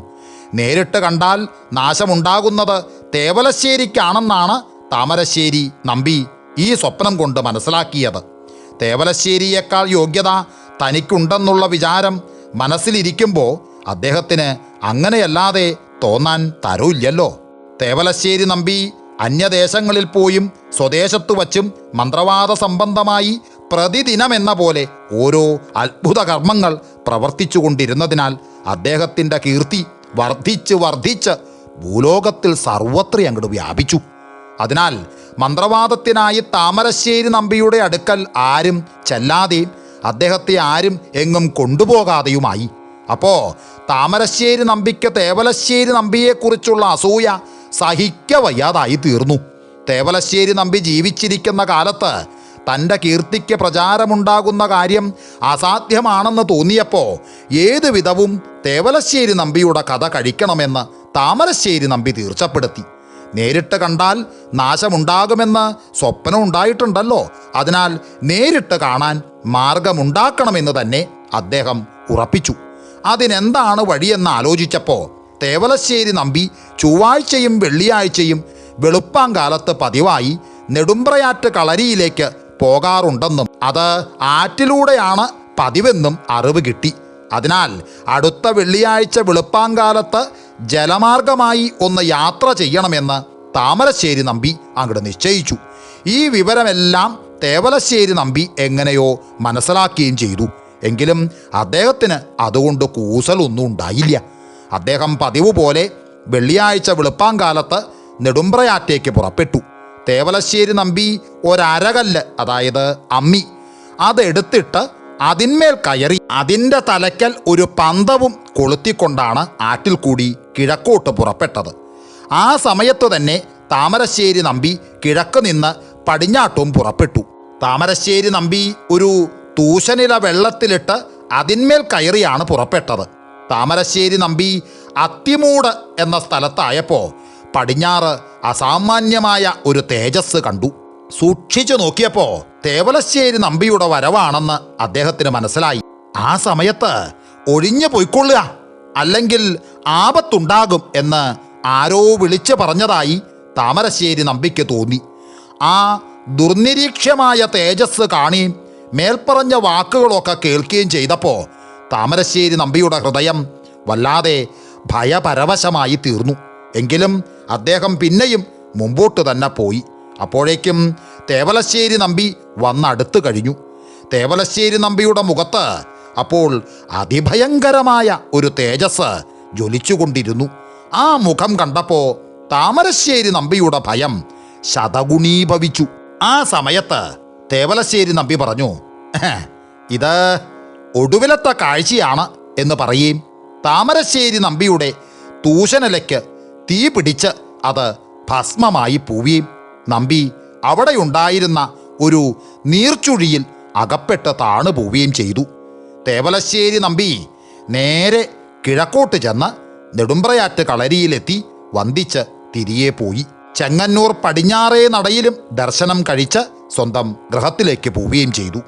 വെളുപ്പാങ്കാലത്ത് വെള്ളത്തിൽ മുങ്ങിപ്പോയ താമരശ്ശേരി നമ്പി പിറ്റേ ദിവസം 6-7 നാഴിക പുലർന്നപ്പോഴേക്കും ഒരു വിധത്തിൽ ആറന്മുള ക്ഷേത്രത്തിന് വടക്കുവശത്തുള്ള കടവിലെത്തി. അപ്പോൾ അദ്ദേഹത്തിന് വലിയ തരക്കെടൊന്നും പറ്റിയിരുന്നില്ല. കരയ്ക്ക് കയറി സ്വല്പം നടന്നപ്പോഴേക്കും അദ്ദേഹം ബോധം കെട്ട് നിലത്ത് വീണു. അത് കണ്ട് ചിലർ കൂടിയെടുത്ത് അദ്ദേഹത്തിൻ്റെ ഗൃഹത്തിൽ കൊണ്ടു ചെന്നാക്കി. ഉടനെ അങ്ങോട്ട് പനി തുടങ്ങുകയും ചെയ്തു. അങ്ങനെ 3-ാം ദിവസം ദേഹത്തിൽ സർവത്ര മസൂരിക്കുരു അങ്ങോട്ട് പുറപ്പെട്ടു. അങ്ങനെ ഒരു 12-ാം ദിവസം അദ്ദേഹം മരിക്കുകയും അതോടുകൂടി ആ കുടുംബം അവസാനിക്കുകയൊക്കെ ചെയ്തു. സാധാരണ മന്ത്രവാദികൾ കൈവിഷം ഛർദ്ദിപ്പിച്ചും മറ്റുമാണല്ലോ കളയുക പതിവ്. എന്നാൽ തേവലശ്ശേരി നമ്പി അങ്ങനെ ആയിരുന്നില്ല. കൈവിഷം ഭക്ഷിച്ചിട്ടുള്ളവർ അത് കളയിക്കുന്നതിനായി അദ്ദേഹത്തിൻ്റെ അടുക്കൽ ചെന്നാൽ ഒരു കരിക്ക് ചെത്തി തുളച്ച് വലിയ ദ്വാരമുണ്ടാക്കിയിട്ട് അത് ആ വിഷം ഭക്ഷിച്ചിട്ടുള്ള ആളുടെ വയറോട് ചേർത്ത് പിടിച്ചുകൊണ്ട് അദ്ദേഹം ഒരു മന്ത്രം ജപിക്കും. അത് കഴിഞ്ഞ് കരിക്കെടുത്ത് നോക്കിയാൽ കൈവിഷം ഏത് സാധനത്തിലാണ് അകത്ത് ചെന്നിട്ടുള്ളത് എന്ന് വച്ചാൽ ആ സാധനം ആ കരിക്കൻ വെള്ളത്തിൽ കാണും. അതോടുകൂടി കൈവിഷം ഭക്ഷിച്ച ആൾക്ക് സുഖമാവുകയും ചെയ്യും. ഇങ്ങനെയാണ് നമ്പിയുടെ പതിവ്. തേവലശ്ശേരി നമ്പി 1-ാം തരം വിഷവൈദ്യനും ആയിരുന്നു. ഒരു ദിവസം രാത്രിയിൽ അദ്ദേഹവും വേറെ ഒരു വിഷവൈദ്യനും കൂടി ഒരു സ്ഥലത്തേക്ക് പോയപ്പോൾ മാർഗമധ്യേ ഒരാൾ കൂടെ വന്നുകൂടി. അയാളുടെ തലയിൽ ഒരു പാത്രവും അതിൽ കുറച്ച് പായസവും ഉണ്ടായിരുന്നു. അങ്ങനെ 3 പേരും കൂടി കുറച്ച് ദൂരം പോയപ്പോൾ ആ പായസം തലയിൽ വച്ചു കൊണ്ടുപോയ ആളുടെ കാലിന്മേൽ ഒരു പാമ്പ് കടിച്ചു. ഉടനെ അയാൾ, അയ്യോ ആശാനേ, എൻ്റെ കാലിന്മേ എന്തോ കടിച്ചൂലോ എന്ന് പറഞ്ഞു. അത് കേട്ട് നമ്പി പറഞ്ഞു, ഓ അത് സാരമില്ല, വിഷം ഇപ്പം അങ്ങോട്ട് ഇറക്കിക്കളയാം എന്ന് പറഞ്ഞ് അവിടെ ഇരുന്നൊരു മന്ത്രം ജപിച്ച് വിഷം ഇറക്കി തുടങ്ങി. വിഷം സ്വല്പം ഇറങ്ങിയെന്നുണ്ടെങ്കിലും വീണ്ടും മേൽപോട്ട് കയറി തുടങ്ങി. അപ്പോൾ വിഷം ബാധിച്ച അയാൾ പറഞ്ഞു, അയ്യോ അയ്യോ ആശാനേ, വിഷം മേൽപോട്ട് കയറുകയാണല്ലോ. എൻ്റെ പാദത്തിന്മേലായിരുന്നു വേദന, അതിപ്പോൾ മുട്ടിന്മേലും ആയിരിക്കണു എന്ന് പറഞ്ഞു. ഇത് കേട്ടപ്പോൾ കൂടെ ഉണ്ടായിരുന്ന വിഷവൈദ്യൻ തന്നെ പരീക്ഷിക്കാനോ അപമാനിക്കാനോ ആയിട്ട് എന്തോ കൗശലം പ്രയോഗിക്കുന്നുണ്ടെന്ന് നമ്പിക്ക് തീർച്ചയാക്കി. ഉടനെ നമ്പി പറഞ്ഞു, ആ എന്നാ മേപ്പോട്ട് തന്നെ അങ്ങോട്ട് കയറട്ടെ. ആ എന്തായാലും താൻ കിടക്കാനോ ഇരിക്കാനോ ഒന്നും പാടില്ല എന്ന് മാത്രമല്ല, തൻ്റെ ആ തലയിലിരിക്കണ പായസം താഴെ വയ്ക്കാനും പാടില്ല എന്ന് പറഞ്ഞു. ഇത് കേട്ടപ്പോൾ മറ്റേ വൈദ്യൻ ഇതെന്ത് ഭ്രാന്ത് എന്ന് ചിന്തിച്ചു. വിഷം മുറയ്ക്ക് അങ്ങോട്ട് മേൽപോട്ട് കയറിക്കൊണ്ടിരുന്നു.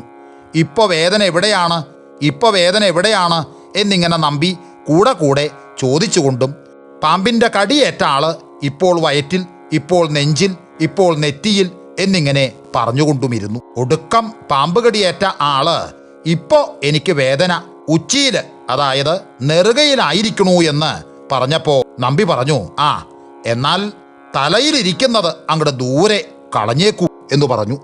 പാമ്പ് കടിയേറ്റ ആള് തലയിലിരുന്ന പായസം ദൂരെ അങ്ങോട്ട് കളയുകയും ചെയ്തു. അപ്പോ നമ്പി പറഞ്ഞു, ഇപ്പോൾ എവിടെയെങ്കിലും വേദന തോന്നുന്നുണ്ടോ എന്ന് ചോദിച്ചു. ഇല്ല, സുഖായി എന്ന് ആ പാമ്പ് കടിയേറ്റ ആള് പറഞ്ഞു. ഉടനെ നമ്പി പറഞ്ഞു, ആ എന്നാൽ പൊയ്ക്കോളുക, ഇനി ഭയപ്പെടാനൊന്നുമില്ല, വിഷം അങ്ങോട്ട് ഇറങ്ങിപ്പോയി എന്ന് പറയും. പാമ്പ് കടിയേറ്റ ആള് അവിടെ നിന്നും പോവുകയും ചെയ്തു. അപ്പോ ആ വിഷവൈദ്യൻ നമ്പിയോട് ചോദിച്ചു, അല്ല തലയിലിരുന്നത് ദൂരെ കളയാൻ പറഞ്ഞത് എന്തിനാണ് എന്ന് ചോദിച്ചു. അത് കേട്ടപ്പോ നമ്പി പറഞ്ഞു, ഹേ, വിഷം ശിരസിലായി എന്നറിഞ്ഞപ്പോ ഞാനത് അവിടെ നിന്ന് ആകർഷിച്ച് ആ പായസത്തിലാക്കി. പിന്നെ ആ പായസം ആരെങ്കിലും ഭക്ഷിച്ചാൽ മരിച്ചു പോവുമല്ലോ, അതുകൊണ്ടാണ് അത് ദൂരെ കളഞ്ഞേക്കാൻ പറഞ്ഞത് എന്ന് പറഞ്ഞു. അത് കേട്ടപ്പോ വൈദ്യം പറഞ്ഞു, അല്ല അത് അത്രയ്ക്ക് അങ്ങോട്ട് ഞാൻ വിചാരിച്ചില്ല. വിഷം ശിരസിൽ കയറിയാൽ പിന്നെ ഇറക്കാൻ സാധിക്കില്ലല്ലോ, അയാള് മരിക്കുകയും ചെയ്യും എന്നായിരുന്നു എൻ്റെ വിചാരം എന്ന് പറഞ്ഞു. അത് കേട്ടപ്പോ നമ്പി പറഞ്ഞു, അല്ല ഒന്ന് വിചാരിച്ചാൽ അവസാനം വരെ വിചാരിക്കുകയും ഒന്ന് ചെയ്താൽ അവസാനം വരെ ചെയ്യുകയും ചെയ്യാത്തവരെയാണ് ജനങ്ങൾ മുറിവൈദ്യന്മാർ എന്ന് പറയണത് എന്ന് പറഞ്ഞു. അത് കേട്ടപ്പോ വിഷവൈദ്യൻ എല്ലാം കൊണ്ടും അങ്ങോട്ട് ലജ്ജിച്ചു. ശിരസിൽ കയറിയ വിഷം അവിടെ നിന്ന് ആകർഷിച്ചെടുത്ത് കളയുക എന്നൊരു വിദ്യയുണ്ടെന്ന് ഞാൻ ഇതുവരെ അറിയുകയും വിചാരിക്കുകയൊന്നും ചെയ്തിരുന്നില്ല എന്ന് പറയുകയും ഒക്കെ ചെയ്തിട്ട് അദ്ദേഹത്തിൻ്റെ വഴിക്ക് അങ്ങോട്ട് പോയി. വലശ്ശേരി നമ്പിയുടെ ഗൃഹത്തിന് സമീപം തന്നെ ഒരു പോറ്റിയുടെ മഠത്തിൽ ഒരു പുത്തൻ തിരുവാതിരയ്ക്ക്, അതായത് സാധാരണ നമ്പൂരിമാർ വേളി കഴിച്ച് കുടിവച്ചിട്ട് ആദ്യത്തെ ധനുമാസത്തിൽ വരുന്ന തിരുവാതിരയ്ക്കാണ് ഈ പുത്തൻ തിരുവാതിര എന്ന് പറയുക. അങ്ങനെ ആ നമ്പൂരിയുടെ ഇല്ലത്ത് ആ പുത്തൻ തിരുവാതിരയ്ക്ക് സ്വജനങ്ങളുടെ മഠങ്ങളിൽ നിന്നും ദേശക്കാരുടെ വീടുകളിൽ നിന്നും സ്ത്രീകളാരും പോകരുതെന്ന് വേറൊരു പോറ്റി അങ്ങോട്ട് തീരുമാനിച്ച് എല്ലാവരോടും പറഞ്ഞു. അദ്ദേഹം ഒരു പ്രബലനായിരുന്നതുകൊണ്ട് അത് എല്ലാവരും സമ്മതിക്കുകയും ചെയ്തു. പുത്തൻ തിരുവാതിരയ്ക്ക് സ്ത്രീകൾ ധാരാളമായി കൂടിയും തിരുവാതിര കളിക്കുകയൊക്കെയാണല്ലോ പ്രധാനമായിട്ട് വേണ്ടത്. അതിന് സ്ത്രീകളാരും ചെല്ലില്ല എന്നറിഞ്ഞപ്പോൾ പുത്തൻ തിരുവാതിര നടത്തേണ്ടുന്ന മഠത്തിലെ പോറ്റിമാർക്കും അന്തർജനങ്ങൾക്കും വലിയ കുണ്ഠിതായി. ഈ എതിർപ്പായി നിൽക്കുന്ന പോറ്റി നമ്മുടെ വേളി കഴിച്ച പോറ്റിയുടെ ഒരു ചാർച്ചക്കാരനായിരുന്നു, എന്നുവെച്ചാൽ ബന്ധുക്കാരനായിരുന്നു. ഈ വേളി കഴിച്ച നമ്പൂരി തിരുവാതിര ഏതെല്ലാം പ്രകാരമാണ് ആഘോഷിക്കേണ്ടതെന്ന് ആ ചാർച്ചക്കാരനുമായി ആലോചിക്കാതെയാണ് നിശ്ചയിച്ചത്. അത് ആ ചാർച്ചക്കാരൻ പോറ്റിക്ക് അങ്ങോട്ട് രസിച്ചില്ല. അതുകൊണ്ടാണ് അദ്ദേഹം എല്ലാവരെയും വിരോധിച്ചത്. എന്നാൽ ഈ വേളി കഴിച്ച പോറ്റി ചെന്ന് മറ്റേ പോറ്റിയോട് ഒന്ന് സമാധാനം പറഞ്ഞാൽ എല്ലാവരെയും പറഞ്ഞയച്ചേക്കാം എന്ന് അദ്ദേഹത്തിന് സമ്മതം ഉണ്ടായിരുന്നു. എങ്കിലും അത് വേളി കഴിച്ച പോറ്റിക്ക് അങ്ങോട്ട് സമ്മതമായില്ല. എന്തെല്ലാം ദോഷങ്ങൾ വന്നാലും അയാളെ ചെന്ന് ആശ്രയിക്കാൻ കഴിയില്ല എന്നായിരുന്നു വേളി കഴിച്ച നമ്പൂരിയുടെ മനസ്സിലുള്ള വിചാരം. അതിനാൽ അദ്ദേഹം തേവലശ്ശേരി നമ്പിയുടെ അടുക്കൽ ചെന്ന് വിവരെല്ലാം ഗ്രഹിപ്പിക്കുകയും ഇതിലേക്ക് എന്തെങ്കിലും നിവർത്തി ഉണ്ടാക്കി കൊടുക്കണമെന്ന് അപേക്ഷിക്കുകയൊക്കെ ചെയ്തു. അത് കേട്ട് നമ്പി പറഞ്ഞു, ആ ആട്ടെ പോയിക്കൊള്ളുക, കളി തുടങ്ങാനുള്ള സമയമാവുമ്പോൾ കളിക്ക് വേണ്ടുന്നവരെല്ലാം അവിടെ ഉണ്ടായിരിക്കും എന്ന് പറഞ്ഞ് അദ്ദേഹത്തെ സമാധാനപ്പെടുത്തി അങ്ങോട്ട് അയച്ചു.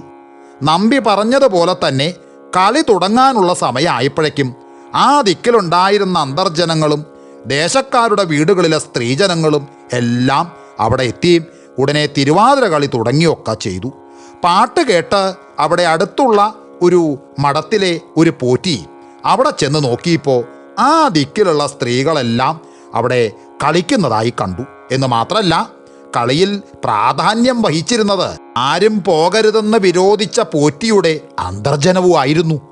ഇത് കണ്ട് ആ പോറ്റി വിരോധിച്ച പോറ്റിയുടെ മഠത്തിലെത്തി അദ്ദേഹത്തെ കണ്ടു പറഞ്ഞു, ഹേ, അങ്ങ് നല്ല ചതിവാണല്ലോ പറ്റിച്ചത്. പുത്തൻ തിരുവാതിരയ്ക്ക് ആരും പോകരുതെന്ന് അങ്ങ് പറഞ്ഞതനുസരിച്ചാണല്ലോ ഞങ്ങളുടെ മഠത്തിൽ നിന്ന് അന്തർജനങ്ങൾ ആരും പോകാതിരുന്നത്. എന്നിട്ട് ഇവിടെ നിന്ന് അന്തർജനങ്ങളെയൊക്കെ പറഞ്ഞയക്കുകയും ചെയ്തു അല്ലേ? ആ മടക്കാർക്ക് ഞങ്ങളോട് വെറുതെ വിരോധമുണ്ടാക്കി തീർക്കാനല്ലേ അങ്ങ് ഈ വിദ്യ പ്രയോഗിച്ചത്? ഇതൊട്ടും മര്യാദയല്ല എന്നും മറ്റും പറഞ്ഞു. അത് കേട്ടപ്പോൾ ആ മഠത്തിലെ അന്തർജനങ്ങളെല്ലാവരും അവിടെ തന്നെ ഉണ്ടായിട്ടുള്ളതിനാൽ പോറ്റി പറഞ്ഞു, താൻ എന്താ സംബന്ധാടോ ഈ പറയണത്? ഇവിടെ ഉള്ളവരൊക്കെ ഇവിടെ തന്നെയുണ്ട്, അവരാരും എങ്ങും പോയിട്ടില്ല എന്ന് പറഞ്ഞു. ഹേയ്, അസംബന്ധമല്ല ഇവിടത്തെ അന്തർജനം അവിടെ തിരുവാതിര കളിക്കുന്നത് സത്യമായിട്ട് എൻ്റെ കണ്ണുകൊണ്ട് ഞാൻ കണ്ടതാ എന്ന് മറ്റേ പോറ്റി പറഞ്ഞു. ആ സമയത്ത് ആ മഠത്തിലെ പോറ്റി താനറിയാതെ അന്തർജനങ്ങൾ പുത്തൻ തിരുവാതിര സ്ഥലത്ത് പോവുകയും ക്ഷണത്തിൽ തിരികെ പോരുകയും ചെയ്തതായിരിക്കുമോ എന്ന് സംശയിച്ച് അന്തർജനങ്ങളോട് ചോദിച്ചപ്പോൾ അവരാരും അന്നേ ദിവസം മഠത്തിൽ നിന്ന് പുറത്തിറങ്ങിയിട്ടില്ലെന്ന് സത്യം ചെയ്ത് അങ്ങോട്ട് പറഞ്ഞു. ആകെപ്പാടെ പോറ്റിമാർക്ക് വലിയ സംശയമായി തീർന്നു. എന്നാൽ നമുക്ക് ആ തിരുവാതിരക്കളി നടക്കുന്ന സ്ഥലത്ത് പോയി അന്വേഷിക്കാം എന്ന് പറഞ്ഞ് പോറ്റിമാർ രണ്ടുപേരും കൂടി അങ്ങോട്ട് പോയി. അവിടെ ചെന്ന് നോക്കിയപ്പോൾ രണ്ടുപേരുടെ അന്തർജനങ്ങളും അവിടെ തിരുവാതിര കളിക്കുന്നുണ്ടായിരുന്നു. അവർ തിരികെ അവരുടെ മഠത്തിൽ ചെന്നപ്പോൾ അവരുടെ അന്തർജനങ്ങളെങ്ങും പോയിരുന്നില്ല. അവര് ആ രണ്ട് സ്ഥലങ്ങളിലും ഉണ്ടായിരുന്നു. ആ പോറ്റിമാര് പിന്നെ മറ്റു മഠങ്ങളിലും വീടുകളിലും പോയി അന്വേഷിച്ചു. ആരും എങ്ങും പോയിരുന്നില്ല. എല്ലാവരും അവരുടെ ഗ്രഹങ്ങളിൽ ഉണ്ടായിരുന്നു. വീണ്ടും പുത്തൻ തിരുവാതിര സ്ഥലത്ത് ചെന്ന് നോക്കിയപ്പോൾ സ്വദേശത്തുള്ള സകല സ്ഥലങ്ങളിലെ അന്തർജനങ്ങളും മറ്റുള്ള സ്ത്രീജനങ്ങളും അവിടെ തിരുവാതിര കളിക്കുന്നതായി കണ്ടു. ആകപ്പാടെ ആ പോറ്റിമാര് അത്ഭുത പരവശന്മാരായി തീർന്നു. അവര് ഈ വിവരം ആ ദിക്കിലുള്ള മറ്റ് ജനങ്ങളെയും അറിയിച്ചു. എല്ലാവരും അവരവരുടെ ഗ്രഹങ്ങളിലുള്ള സ്ത്രീകൾ അവരവരുടെ ഗ്രഹങ്ങളിലും തിരുവാതിര കളി സ്ഥലത്തും സ്ഥിതി ചെയ്യുന്നതായി കണ്ട് അങ്ങോട്ട് വിസ്മയിച്ചു. ഒടുക്കം ഇത് തേവലശ്ശേരി നമ്പി തൻ്റെ ഇന്ദ്രജാല വിദ്യ കൊണ്ട് ജനങ്ങളെ ഭ്രമിപ്പിക്കുന്നതാണെന്നറിഞ്ഞ് എല്ലാവരും സമാധാനപ്പെട്ടു. ഒരിക്കൽ വിടനും രസികനുമായ ഒരു നമ്പൂരി തേവലശ്ശേരി നമ്പിയോട് യക്ഷികളുടെ ധ്യാനം പല വിധത്തിൽ കാണുന്നുണ്ട്, ആ ധ്യാനപ്രകാരം അവരെ കാണാൻ സാധിക്കുമോ എന്ന് ചോദിച്ചു. അത് കേട്ടപ്പോൾ നമ്പി പറഞ്ഞു, യക്ഷികളെ കാണാൻ സാധിക്കും, അവരുടെ സൗന്ദര്യം കണ്ട് ഭ്രമിച്ചാൽ അപകടമായി തീരുകയും ചെയ്യും എന്ന് പറഞ്ഞു. അത് കേട്ടപ്പോൾ നമ്പൂരി പറഞ്ഞു, എനിക്ക് അങ്ങനെ ഒരു ഭ്രമവും മറ്റൊന്നും ഉണ്ടാവില്ല, സാധിക്കുന്നുണ്ടെങ്കിൽ ഒരു യക്ഷിയെ കാണിച്ചു തന്നാൽ കൊള്ളാം എന്ന് പറഞ്ഞു. അത് കേട്ടപ്പോൾ നമ്പി പറഞ്ഞു, ഒന്നെന്ന് വെക്കണ്ട, ധാരാളം കാണിച്ചു തരാം, ഇന്ന് 10 നാഴിക ഇരുട്ടുമ്പോൾ കാണാം, പ്രതീക്ഷിച്ചിരുന്നോളുക, അപകടത്തിൽപ്പെടാതെ പ്രത്യേകം സൂക്ഷിച്ചോളണം ട്ടോ എന്ന് നമ്പി പറഞ്ഞു. അത് കേട്ടപാടെ നമ്പൂരി അത്താഴം കഴിഞ്ഞ് ശയനഗ്രഹത്തിലെത്തി അങ്ങോട്ട് കാത്തിരുന്നു. ഏകദേശം 10 നാഴിക രാത്രിയായപ്പോൾ ചില സുരഭില കുസുമങ്ങളുടെയും കളഭം കസ്തൂരി മുതലായവയുടെയും സൗരഭ്യം വരുന്നതായി നമ്പൂരിക്ക് തോന്നി. ഉടനെ സർവാംഗസുന്ദരിയും നവയൗവനയുക്തയുമായൊരു സ്ത്രീ വാതിൽ തുറന്ന് മുറിക്കകത്തേക്ക് കടന്നു വരുന്നത് അദ്ദേഹം കണ്ടു. അപ്പോൾ തന്നെ അദ്ദേഹം കാമപരവശനായി തീർന്നു. സ്വൽപ്പം കഴിഞ്ഞപ്പോൾ ലാവണ്യ സമ്പൂർണകളായ അനേകം യുവതികൾ പിന്നാലെയായി അവിടെ ചെന്ന് കയറി. നമ്പൂരി ഇരുന്നിരുന്ന കട്ടിലിന് ചുറ്റും ചെന്ന് നിൽപ്പായി. അദ്ദേഹം വല്ലാതെ കുഴങ്ങി. എന്താണ് ചെയ്യേണ്ടതെന്നറിയാതെ അങ്ങോട്ട് വിഷമിച്ചു. ഒടുക്കം അദ്ദേഹം വളരെ അങ്ങോട്ട് പ്രയാസപ്പെട്ട് ആദ്യം വന്ന സ്ത്രീയോട്, ഇവരൊക്കെ എന്തിനാണ് വന്നത്? ഇത്ര വളരെ ആളുകൾ ഇവിടെ ആവശ്യമില്ല, ഇവിടെ നീ മാത്രം മതി, മറ്റവരെയൊക്കെ അങ്ങോട്ട് പറഞ്ഞയച്ചേക്കുക എന്ന് പറഞ്ഞു.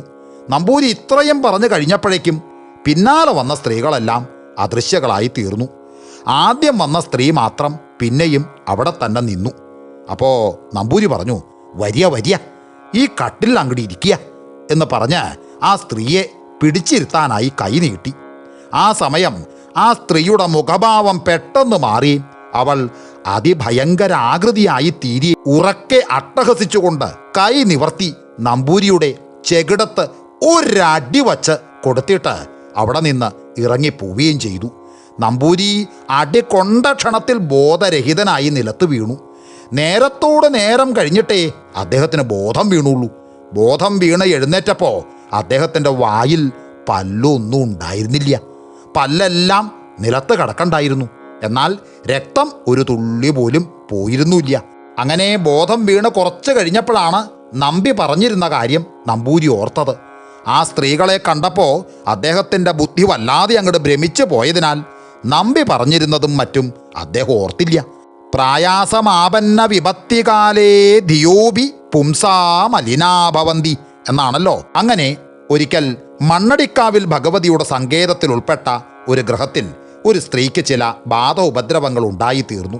ഈ ഉപദ്രവങ്ങൾ നിമിത്തം ഗർഭം ധരിക്കാതെയും ഈ സ്ത്രീ പ്രസവിച്ചിട്ടല്ലാതെ ആ ഗൃഹത്തിൽ സന്താനമുണ്ടാകുന്നതിന് വേറെ മാർഗം ഇല്ലാതെയുമായിരുന്നു. ആ സങ്കേതത്തിൽ ഉൾപ്പെട്ട സ്ഥലങ്ങളിൽ എവിടെയെങ്കിലും ആർക്കെങ്കിലും ബാധാ ഉപദ്രവമുണ്ടായാൽ കാവിൽ ചെന്ന് ഭഗവതിയെ ഭജിച്ച് പാർക്കുകയും കമ്പിത്താൻ തുള്ളി ഭസ്മമിട്ട് ബാധകളെ ഒഴിക്കുകയുമല്ലാതെ അവിടെ ആരും മന്ത്രവാദികളെ കൊണ്ട് ചെന്ന് ഒന്നും ചെയ്യിക്കുകയും മന്ത്രവാദികൾ അവിടെ ചെന്ന് എന്തെങ്കിലും ചെയ്യുകയും ഒന്നും ഒരു പതിവില്ല. അതിനാൽ മേൽപ്പറഞ്ഞ വീട്ടുകാര് ഈ സ്ത്രീയെ കീഴ്മര്യാദ പ്രകാരം കാവിൽ കൊണ്ടുചെന്ന് ഭജനമിരുത്തി. 12 ദിവസത്തെ ഭജനം കഴിഞ്ഞപ്പോൾ കമ്പിത്താൻ തുള്ളി ഭസ്മമിട്ട് ഓരോ ബാധകളെ പ്രത്യേകം പ്രത്യേകം സത്യം ജയിപ്പിച്ചൊഴിപ്പിച്ചു. ഒടുക്കം ഒരു ബാധ മാത്രം ശേഷിച്ചു. അത് ഒരു ഗന്ധർവനായിരുന്നു. കമ്പിത്താൻ വളരെ ശ്രമിച്ചിട്ടും ആ ഗന്ധർവൻ ഒഴിഞ്ഞു പോയില്ല. ഒടുക്കം ആ സ്ത്രീ അങ്ങോട്ട് തുള്ളി, ഞാനൊരു ഗന്ധർവനാ, ഞാൻ ഈ ദേഹം കൊണ്ടല്ലാതെ ഒഴിഞ്ഞു പോവില്ല, എന്നെ ഒഴിച്ചു വിടാനായി ആരും ശ്രമിക്കണ്ട, തേവലശ്ശേരി നമ്പി വന്നാലും എന്നെ ഒഴിച്ചു വിടാൻ സാധിക്കില്ല എന്നൊക്കെ പറഞ്ഞു. അപ്പോൾ തുള്ളിക്കൊണ്ട് നിന്ന കാമ്പിത്താൻ പറഞ്ഞു, ആ എന്നാൽ തേവലശ്ശേരിയിൽ തന്നെ കൊണ്ടുപോവാം, നമ്പി ഈ ഗന്ധർവനെ ഒഴിച്ചു വിടും എന്ന് കൽപ്പിച്ചു. ആ സ്ത്രീയുടെ വീട്ടുകാര് ആ വിവരം നമ്പിയെ അറിയിച്ചപ്പോൾ നമ്പി പറഞ്ഞു, ആ സ്ത്രീയെ ഇവിടെ കൊണ്ടുവരണ്ട, ഇവിടെ വച്ച് ഗന്ധർവനെ ഒഴിക്കുന്ന കാര്യം അസാധ്യമാണ്, വേണമെങ്കിൽ ഞാൻ അവിടെ വന്ന് ഒന്ന് ശ്രമിച്ചു നോക്കാം എന്ന് നമ്പി പറഞ്ഞു. അപ്പോൾ ആ വീട്ടുകാർക്ക് വലിയ സംശയമായി. മണ്ണടിക്കാവിൽ ഭഗവതിയുടെ സങ്കേതത്തിൽ വച്ച് ആരെക്കൊണ്ടും മന്ത്രവാദം ചെയ്യിക്കാറില്ലല്ലോ. ആ സ്ഥിതിക്ക് നമ്പിയെ അവിടെ കൊണ്ടുപോയി മന്ത്രവാദം ചെയ്യിക്കുന്നത് ഭഗവതിക്ക് ഹിതാവോ എന്നായിരുന്നു അവരുടെ സംശയം. ഇതിനെക്കുറിച്ച് കൽപ്പന കേൾക്കുന്നതിനായി അവർ കാവിൽ ചെന്ന് മുട്ടിപ്പാടി അവിടെ ഇരുന്നു. അപ്പോൾ കാമ്പിത്താൻ തുള്ളി വന്നിട്ട് പറഞ്ഞു, എൻ്റെ സങ്കേതത്തിൽ വച്ച് തേവലശ്ശേരി എന്ത് ചെയ്യുന്നതും എനിക്ക് സമ്മതമാണ്, അത് സന്തോഷമാണ്, മറ്റൊരു മന്ത്രവാദി ഇവിടെ വന്ന് ഒന്നും ചെയ്യാൻ പാടില്ലെന്ന് മാത്രമേ എനിക്ക് നിർബന്ധമുള്ളൂ എന്ന് കൽപ്പിച്ചു. ആ വീട്ടുകാര് ഈ വിവരവും നമ്പിയെ അറിയിച്ചു. അപ്പോൾ അദ്ദേഹം ഒരു ചാർത്ത് എഴുതി കൊടുക്കുകയും ദിവസം നിശ്ചയിച്ച് പറഞ്ഞയക്കുകയും ചെയ്തു. വീട്ടുകാര് ചാർത്തിൻ പ്രകാരമുള്ള ഉപകരണങ്ങളെല്ലാം ശേഖരിച്ചു വച്ചു. അങ്ങനെ നിശ്ചിത ദിവസം വെളുപ്പാങ്കാലത്ത് നമ്പി അവിടെ എത്തി. പക്ഷേ ആ സമയമായപ്പോഴേക്കും അദ്ദേഹത്തിന് ഇശ്ശി പ്രായമായി. പ്രായാധിക്യം കൊണ്ട് നടക്കാൻ പ്രയാസമായിരുന്നതിനാൽ മണികണ്ഠൻ്റെ കഴുത്തിൽ കയറിയാണ് അദ്ദേഹം അവിടെ എത്തിയത്. ചെന്ന ഉടനെ കുളിയും നിത്യകർമാനുഷ്ഠാനാദികളൊക്കെ കഴിച്ച് നമ്പി കാവിലെത്തി ഭഗവതിയെ സേവിച്ചുകൊണ്ട് അവിടെ ഇരുന്നു. അന്ന് പകലും രാത്രിയും മുഴുവൻ ക്ഷേത്ര ഉപവാസമായി അവിടെ തന്നെ ഇരുന്നതേയുള്ളൂ. അന്ന് ജലപാനം പോലും അദ്ദേഹം കഴിച്ചില്ല. ഭഗവതിക്ക് വഴിപാടായി ഒരു കൂട്ടുപായസ നിവേദ്യവും പുഷ്പാഞ്ജലിയും നടത്തുകയും ചെയ്തു.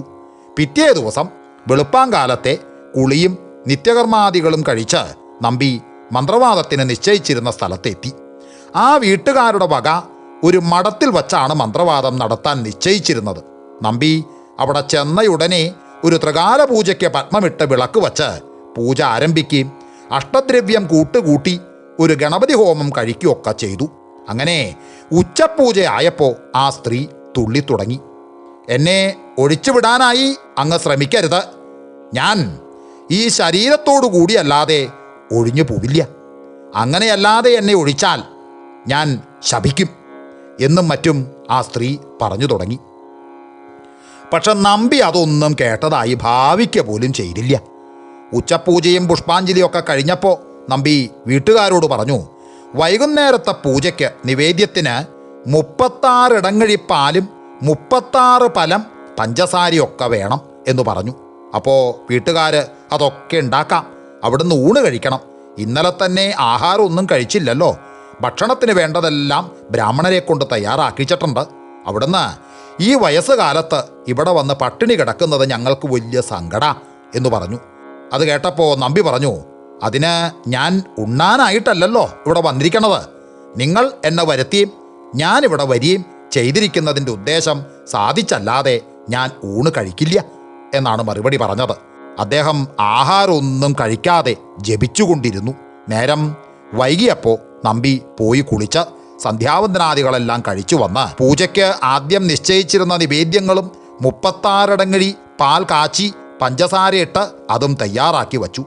പൂജയ്ക്ക് വിളക്ക് വച്ചിരുന്ന മുറിയുടെ വാതിൽക്കൽ പുറത്തായി ഉമിച്ചാരം കൊണ്ട് ഒരു ചക്രം വരച്ച് അതിൽ പിണിയാളെ എന്നുവെച്ചാൽ ബാധാ ഉപദ്രവമുള്ള ആ സ്ത്രീയെ ഇരുത്തിയിട്ട് അദ്ദേഹം മുറിക്കകത്ത് കയറി വാതിലടച്ചിരുന്ന് പൂജ തുടങ്ങി. ഏകദേശം 7:30 നാഴിക ഇരുട്ടിയപ്പോഴേക്കും പൂജയും പുഷ്പാഞ്ജലിയൊക്കെ കഴിഞ്ഞ് നമ്പി മുറിയുടെ വാതിൽ തുറന്നു. ഉടനെ അദ്ദേഹം കുറേ തീർത്ഥവും പ്രസാദവും അക്ഷതവും കൂട്ടിയെടുത്ത് ഭയങ്കരമായ ഒരു ഹുങ്കാരത്തോടു കൂടി പിണിയാളുടെ മുഖത്തേക്ക് എറിഞ്ഞു. ഉടനെ പിണിയാള് തുള്ളിത്തുടങ്ങി. അപ്പോഴേക്കും കാവിൽ നിന്ന് കാമ്പിത്താനും തുള്ളിക്കൊണ്ട് അവിടെ എത്തി. ആ സമയത്ത് ഗന്ധർവൻ കയറിയ ആ പിണിയാള് പറഞ്ഞു, അയ്യോ അയ്യോ, എനിക്ക് ദാഹിക്കണു, എനിക്ക് ദാഹിക്കണു എന്ന് പറഞ്ഞു. നമ്പി കാച്ചി കുറുക്കി വച്ച ആ പഞ്ചസാര ഇട്ട് വച്ചിരിക്കുന്ന പാലെടുത്ത് പിണിയാളുടെ അടുക്കൽ വച്ചു കൊടുത്തു. പിണിയാള് ആ 36 ഇടങ്ങഴി പാല് മുഴുവനും കുടിച്ചു കഴിഞ്ഞപ്പോൾ, ഹാവു മതി, ഇപ്പം മതി, എനിക്ക് തൃപ്തിയായി, സന്തോഷമായി, എങ്കിലും ഞാൻ ഈ ദേഹത്തെ വിട്ടൊഴിഞ്ഞ് പോവില്ല, അതിനായിട്ട് നിർബന്ധിക്കരുത് എന്ന് പറഞ്ഞു. അത് കേട്ടപ്പോൾ കാമ്പിത്താൻ പറഞ്ഞു, എൻ്റെ നമ്പിയെ പരീക്ഷിക്കണ്ട, ക്ഷണത്തിൽ ഈ ദേഹത്തിൽ നിന്ന് ഒഴിഞ്ഞു പോവുകയാണ് നല്ലത്, അല്ലെങ്കിൽ നമ്പി ഉപദ്രവിക്കും, ഒടുക്കം സന്താപത്തോടും അപമാനത്തോടും കൂടി പോകേണ്ടതായി വരും.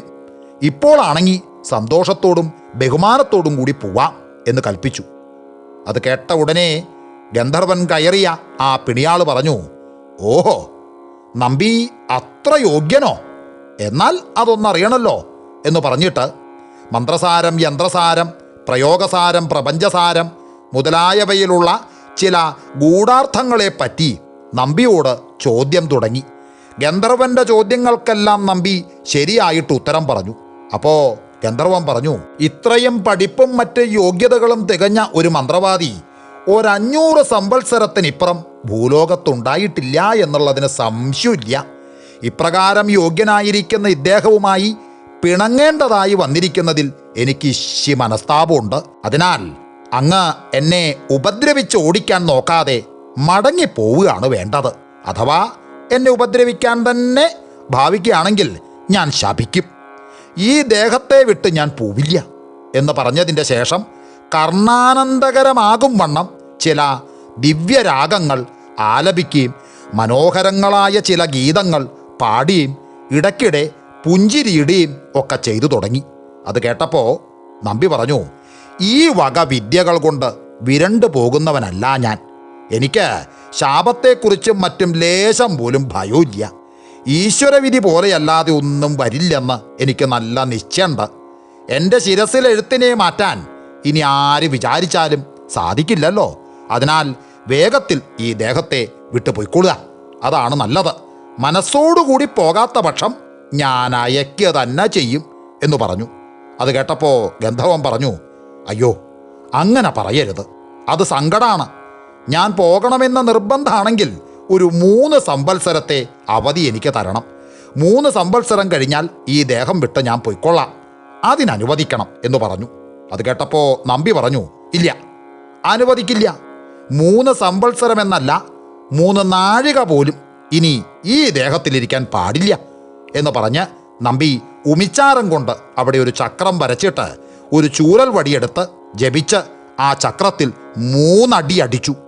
അപ്പം തന്നെ ഗന്ധർവൻ, അയ്യോ അയ്യോ, മതി മതി, ഞാൻ പൊയ്ക്കൊള്ളാം. അങ്ങയുടെ മന്ത്രശക്തിയെ തടുക്കുന്നതിനും സഹിക്കുന്നതിനും ഞാൻ ശക്തനല്ല. നിർബന്ധപൂർവം എന്നെ ഇങ്ങനെ ദണ്ണിപ്പിച്ചയക്കുന്നത് കൊണ്ട് അങ്ങയ്ക്ക് സന്തതിയുണ്ടാവാതെ പോട്ടെ, അങ്ങയുടെ വംശം അങ്ങയുടെ കാലാവസാനത്തോടുകൂടി നശിച്ചു പോട്ടെ എന്ന് പറഞ്ഞ് ശപിച്ചു. അത് കേട്ടപ്പോൾ നമ്പി പറഞ്ഞു, ഈ ശാപം ഒരനുഗ്രഹമാണെന്നാണ് ഞാൻ വിചാരിക്കുന്നത്. ഇതുവരെ ഞാൻ വിവാഹം കഴിച്ചിട്ടില്ല. എനിക്കിപ്പോൾ വയസ്സ് 75 ആയിരിക്കണു. ഇതുവരെ നിത്യബ്രഹ്മചാരിയായി ജീവിച്ച ഞാൻ ഇനി വിവാഹം കഴിക്കണമെന്നോ സന്തതിയുണ്ടാകണമെന്നോ വിചാരിച്ചു വരുന്നതല്ലല്ലോ. എൻ്റെ കുടുംബത്തിൽ ഇപ്പോൾ ഞാനല്ലാതെ ആരുമില്ലാനും. അതിനാൽ വിചാരിക്കാത്ത ആപത്തൊന്നും ഈ ശാപം കൊണ്ട് എനിക്കുണ്ടായിട്ടില്ല. ഇനി സത്യം ചെയ്ത് ഒഴിഞ്ഞങ്ങോട്ട് പോയിക്കൊള്ളുക. പോകുന്നില്ലെങ്കിൽ ഇനിയും ഞാൻ ചില വിദ്യകൾ കൂടി പ്രയോഗിക്കും എന്ന് പറഞ്ഞു. ഉടനെ ഗന്ധർവൻ പറഞ്ഞു, അയ്യോ വേണ്ട വേണ്ട, ഞാൻ പോയിക്കൊള്ളാം. ഞാൻ ഇതാ ഈ ദേഹത്തിൽ നിന്ന് വിട്ടുമാറണു. ഇനി ഒരു കാലത്തും ഞാൻ ഈ ദേശത്തെയും ഈ കുടുംബത്തെയും ബാധിക്കില്ലെന്ന് മാത്രമല്ല, ഈ ദേശത്ത് കടക്കുക പോലും ചെയ്യില്ല. ഇത് സത്യം, സത്യം, സത്യം. അങ്ങനെ സത്യം ചെയ്ത് കഴിഞ്ഞതോടുകൂടി പിണിയാള് പിന്നാക്കം മലർന്നു വീണു. ഉടനെ തന്നെ ആ ഗ്രഹത്തിലുണ്ടായിരുന്ന പടിപ്പുരയും പുറത്തേക്ക് മറിഞ്ഞു വീണു. അത് ഗന്ധർവൻ പോയ പോക്കിന് തട്ടിയിട്ടതാണെന്നുള്ളത് എൻ്റെ കഥാപ്രേമികളോട് പറയണമെന്നില്ലല്ലോ. ഗന്ധർവൻ പോയപ്പോൾ കാമ്പിത്താൻ്റെ തുള്ളലും നിന്നു. അങ്ങനെ ആ വീട്ടുകാർ നമ്പിക്ക് 1000 പണം ദക്ഷിണയും മറ്റനേകം സമ്മാനങ്ങളും കൊടുത്തു. ആ പണം മുഴുവനും നമ്പി മണ്ണടിക്കാവിൽ ഭഗവതിക്ക് വഴിപാടായി കാമ്പിത്താനെ ഏൽപ്പിച്ചു കൊടുത്ത് മണികണ്ഠൻ്റെ കഴുത്തിൽ കയറി അപ്പം തന്നെ സ്വദേശത്തേക്ക് മടങ്ങുകയും ചെയ്തു. ഗന്ധർവൻ ബാധിച്ച സ്ത്രീക്ക് ബാധ ഒഴിഞ്ഞതിൻ്റെ ശേഷം 2-3 ദിവസത്തേക്ക് വലിയ ക്ഷീണമുണ്ടായിരുന്നു. ക്രമേണ അത് ഭേദമാവുകയും ആ സ്ത്രീ ഗർഭം ധരിച്ച് പ്രസവിച്ച് കാലക്രമേണ ആ ഗ്രഹത്തിൽ ധാരാളം സന്തതി ഉണ്ടാവുകയൊക്കെ ചെയ്തു. നമ്പിയുടെ കാലം കഴിയുന്നതുവരെ ആ വീട്ടുകാർ അദ്ദേഹത്തെ ഈശ്വര നിർവിശേഷമായി ബഹുമാനിച്ചുകൊണ്ടിരുന്നു. തേവലശ്ശേരി നമ്പിയോട് മത്സരിച്ച് ജയിക്കാനായി അനേകം മന്ത്രവാദികൾ ഉദ്യമിച്ചിട്ടുണ്ട്. അവരെല്ലാവരും തോറ്റ് ഒടുക്കം അദ്ദേഹത്തിൻ്റെ ശിഷ്യന്മാരായി തീരുകയാണ് ചെയ്തിട്ടുള്ളത്. ആ വക കഥകളും നമ്പിയുടെ അത്ഭുത കർമ്മങ്ങളും പറഞ്ഞവസാനിക്കാൻ ആരാലും കഴിയുന്നതല്ല. അതിനാൽ അതിനായി ഞാനിപ്പം മുതിരണില്ല. അദ്ദേഹത്തിൻ്റെ അവസാനത്തെക്കുറിച്ചുകൂടി പറഞ്ഞിട്ട് ഈ കഥ ഞാൻ എൻ്റെ കഥാപ്രേമികളുടെ മുമ്പിൽ സമർപ്പിക്കാൻ പോവുകയാണ്. അങ്ങനെ ഒരിക്കൽ ഒരു നമ്പൂരി ഉശകാരാവൂത്തരുടെ അടുക്കൽ ചെന്ന് ഒരു കാര്യം സാധിപ്പിച്ചു കൊടുക്കണമെന്ന് ആവശ്യപ്പെട്ടു. അതിലേക്ക് ഇന്നത് പ്രതിഫലം കിട്ടണമെന്ന് രാവൂത്തർ പറഞ്ഞതിനെ നമ്പൂരി സമ്മതിക്കുകയും ചെയ്തു. എങ്കിലും രാവൂത്തർ വളരെ ശ്രമപ്പെട്ടിട്ടും അത് സാധിച്ചു കൊടുക്കാൻ കഴിഞ്ഞില്ല. അതിനാൽ നമ്പൂരി ഇച്ഛാഭംഗത്തോടുകൂടി അവിടെ നിന്ന് പിരിയുകയും വിവരം തേവലശ്ശേരി നമ്പിയെ അറിയിക്കുകയും നമ്പി പ്രതിഫല ഇച്ഛ കൂടാതെ കാര്യം നിഷ്പ്രയാസമായി നമ്പൂരിക്ക് പെട്ടെന്ന് സാധിപ്പിച്ചു കൊടുക്കുകയും ചെയ്തു. അങ്ങനെ നമ്മുടെ രാവൂത്തർ പൂർവ്വവൈരാഗ്യം നിമിത്തം നമ്പിയെ അകപ്പെടുത്താനായി ചില ഗൂഢപ്രയോഗങ്ങൾ ചെയ്തുകൊണ്ടിരിക്കുകയായിരുന്നു. പക്ഷേ നമ്പിയുടെ മുൻകരുതലുകൾ കൊണ്ട് അതൊന്നും ഫലിച്ചില്ല. അങ്ങനെ ഇരുന്നപ്പോഴാണ് ഈ സംഗതി ഉണ്ടായത്. ഇത് കേട്ടപ്പോൾ രാവൂത്തർക്കുണ്ടായിരുന്ന വൈരാഗ്യം ദ്വിഗുണീഭവിച്ചു. ഏത് വിധവും നമ്പിയെ താമസിയാതെ അപായപ്പെടുത്തണമെന്ന് അയാൾ അപ്പോൾ തീർച്ചപ്പെടുത്തുകയും അതിനൊരു ഉപായം കണ്ടുപിടിക്കുകയും അത് തയ്യാറാക്കി വയ്ക്കുകയും ചെയ്തു. അങ്ങനെ ഇരിക്കുന്ന കാലത്ത് രാവൂത്തറും പണ്ടത്തെ നമ്പൂരിയും തമ്മിൽ കാണുന്നതിനിടയായി. അപ്പോൾ പ്രസംഗവശാൽ നമ്പൂരി പറഞ്ഞു, അല്ല, രാവൂത്തർ വിചാരിച്ചിട്ട് സാധിക്കാത്ത കാര്യം എനിക്ക് തേവലശ്ശേരി നമ്പി സാധിപ്പിച്ചു തന്നു എന്ന് പറഞ്ഞു. അത് കേട്ടപ്പോൾ രാവൂത്തർ അത് മുമ്പേ തന്നെ അറിഞ്ഞിരുന്നു എന്നുണ്ടെങ്കിലും അത് പറയാതെയും ഭാവിക്കാതെയും അപ്പോൾ മാത്രമേ അറിഞ്ഞുള്ളൂ എന്ന ഭാവത്തിൽ അത്ഭുതവും സന്തോഷവും നടിച്ചുകൊണ്ട്, ഉവ്വോ അതുവോ, ആ സന്തോഷമായി. തേവലശ്ശേരി നമ്പി സാമാന്യനല്ല. അദ്ദേഹത്തെ പോലെ സമർത്ഥനായിട്ട് ഒരു മന്ത്രവാദി ഇപ്പോൾ ഭൂലോകത്തില്ല. അവിടേക്ക് ആ കാര്യം സാധിപ്പിച്ചു തന്നതിൽ എനിക്കുള്ള അപാരമായ സന്തോഷത്തെ കാണിക്കുന്നതിനായി ഞാൻ തരുന്ന സമ്മാനം അവിടുന്ന് തന്നെ നമ്പിക്ക് കൊണ്ടുചെന്ന് കൊടുത്ത് ഞാൻ തന്നയച്ചതാണ് എന്ന് പറയണം എന്ന് പറഞ്ഞ് അയാളുടെ കൈവിരലിന്മേൽ കിടന്നിരുന്ന ഒരു സ്വർണ്ണമോതിരമൂരി നമ്പൂരിയുടെ കയ്യിൽ കൊടുത്തു. നമ്പൂരി അത് കൊണ്ടുചെന്ന് നമ്പിയുടെ കയ്യിൽ കൊടുത്തിട്ട്, എൻ്റെ കാര്യം സാധിപ്പിച്ചു തന്നതിൽ ഉശകാരാവൂത്തർക്കുള്ള സന്തോഷത്തെ പ്രദർശിപ്പിക്കാനായി ഇത് രാവൂത്തർ തന്നയച്ചതാണ് എന്ന് പറഞ്ഞു. അത് കേട്ടപ്പോൾ തന്നെ ഇത് തന്നെ അകപ്പെടുത്താനുള്ള വിദ്യയാണെന്ന് നമ്പിക്ക് മനസ്സിലായി. അത് കയ്യിൽ വാങ്ങിപ്പോയതിനാൽ പിന്നെ പരിഹാരമൊന്നും ഇല്ലാതിരുന്നതുകൊണ്ട് ആ ഇത് ഈശ്വരവിധി തന്നെ എന്ന് അദ്ദേഹം അങ്ങോട്ട് തീർച്ചപ്പെടുത്തി. എങ്കിലും തനിക്ക് അബദ്ധം പറ്റിപ്പോയി എന്നുള്ള വിവരം ഭാവിക്കുകയോ പറയുകയോ ഒന്നും ചെയ്യാതെ അദ്ദേഹം ഒരു സന്തോഷഭാവത്താൽ ആ വന്ന നമ്പൂരിയോട് പറഞ്ഞു, ആ രാവൂത്തരിൽ നിന്ന് ഒരു സമ്മാനം കിട്ടാൻ ഇടയായതുകൊണ്ട് എനിക്ക് വലിയ സന്തോഷമായി. ഇത് ഇവിടെ കിട്ടിയ വിവരത്തിന് ഞാൻ ഒരു എഴുത്ത് തരാം. അത് അങ്ങ് തന്നെ കൊണ്ടുചെന്ന് രാവൂത്തർക്ക് കൊടുക്കണം എന്ന് പറഞ്ഞ് നമ്പൂരി ഒരോലക്കഷ്ണം എടുത്ത് അതിൽ ഇങ്ങനെ എഴുതി: ഇത് എന്നെങ്കിലും ഉണ്ടാകുമെന്ന് ഞാൻ വിചാരിച്ചിരുന്നതാണ് രാവൂത്തറേ. ഇതുവരെ കർമ്മവും കാലവും കൂടി ഒത്തുവന്നില്ല. ഇപ്പോൾ രണ്ടും ഒത്തു. ആട്ടെ, വിരോധമില്ല. എനിക്ക് 41 നിനക്ക് 12 എന്നെഴുതി നമ്പൂരിയുടെ കയ്യിൽ അങ്ങോട്ട് കൊടുത്തു. അതിൻ്റെ 12-ാം ദിവസം രാവൂത്തര് പ്രാണവേദന സഹിച്ച് അങ്ങോട്ട് മരിച്ചു. എന്നാൽ മോതിരം കയ്യിൽ വാങ്ങിയതിൻ്റെ 41-ാം ദിവസം നമ്പിയും അങ്ങോട്ട് മരിച്ചു. അപ്പോൾ നമ്പിക്ക് പ്രായം 77 വയസ്സായിരുന്നു. അദ്ദേഹത്തോടു കൂടി തന്നെ അദ്ദേഹത്തിൻ്റെ വംശവും തീർന്നു എന്നുള്ളത് എൻ്റെ കഥാപ്രേമികളോട് പ്രത്യേകിച്ച് പറയണമെന്നില്ലല്ലോ. തേവലശ്ശേരി നമ്പി എന്ന ഈ കഥ ഇശി വലിപ്പം ആയി എന്നുള്ളത് എനിക്ക് തോന്നുന്നുണ്ട്. പക്ഷേ എൻ്റെ കഥാപ്രേമികൾക്ക് അത് ഇഷ്ടമാവും എന്ന് തന്നെ ഞാൻ പ്രതീക്ഷിക്കുന്നു. അങ്ങനെ അതിസാഹസികനായ ആ ചരിത്ര പുരുഷൻ്റെ കഥ ഇവിടെ ഞാൻ സമർപ്പിക്കുന്നു. ഈ കഥയും എൻ്റെ കഥാപ്രേമികൾക്ക് ഇഷ്ടമായെങ്കിൽ നിങ്ങൾ തീർച്ചയായും ലൈക്ക്, ഷെയർ, സബ്സ്ക്രൈബ് എല്ലാം ചെയ്യുമെന്ന ഉറച്ച ഒരു വിശ്വാസത്തോടെ തൽക്കാലം നിർത്തുന്നു. എല്ലാവർക്കും ഒരിക്കൽ കൂടി എൻ്റെ നന്ദി, നമസ്കാരം.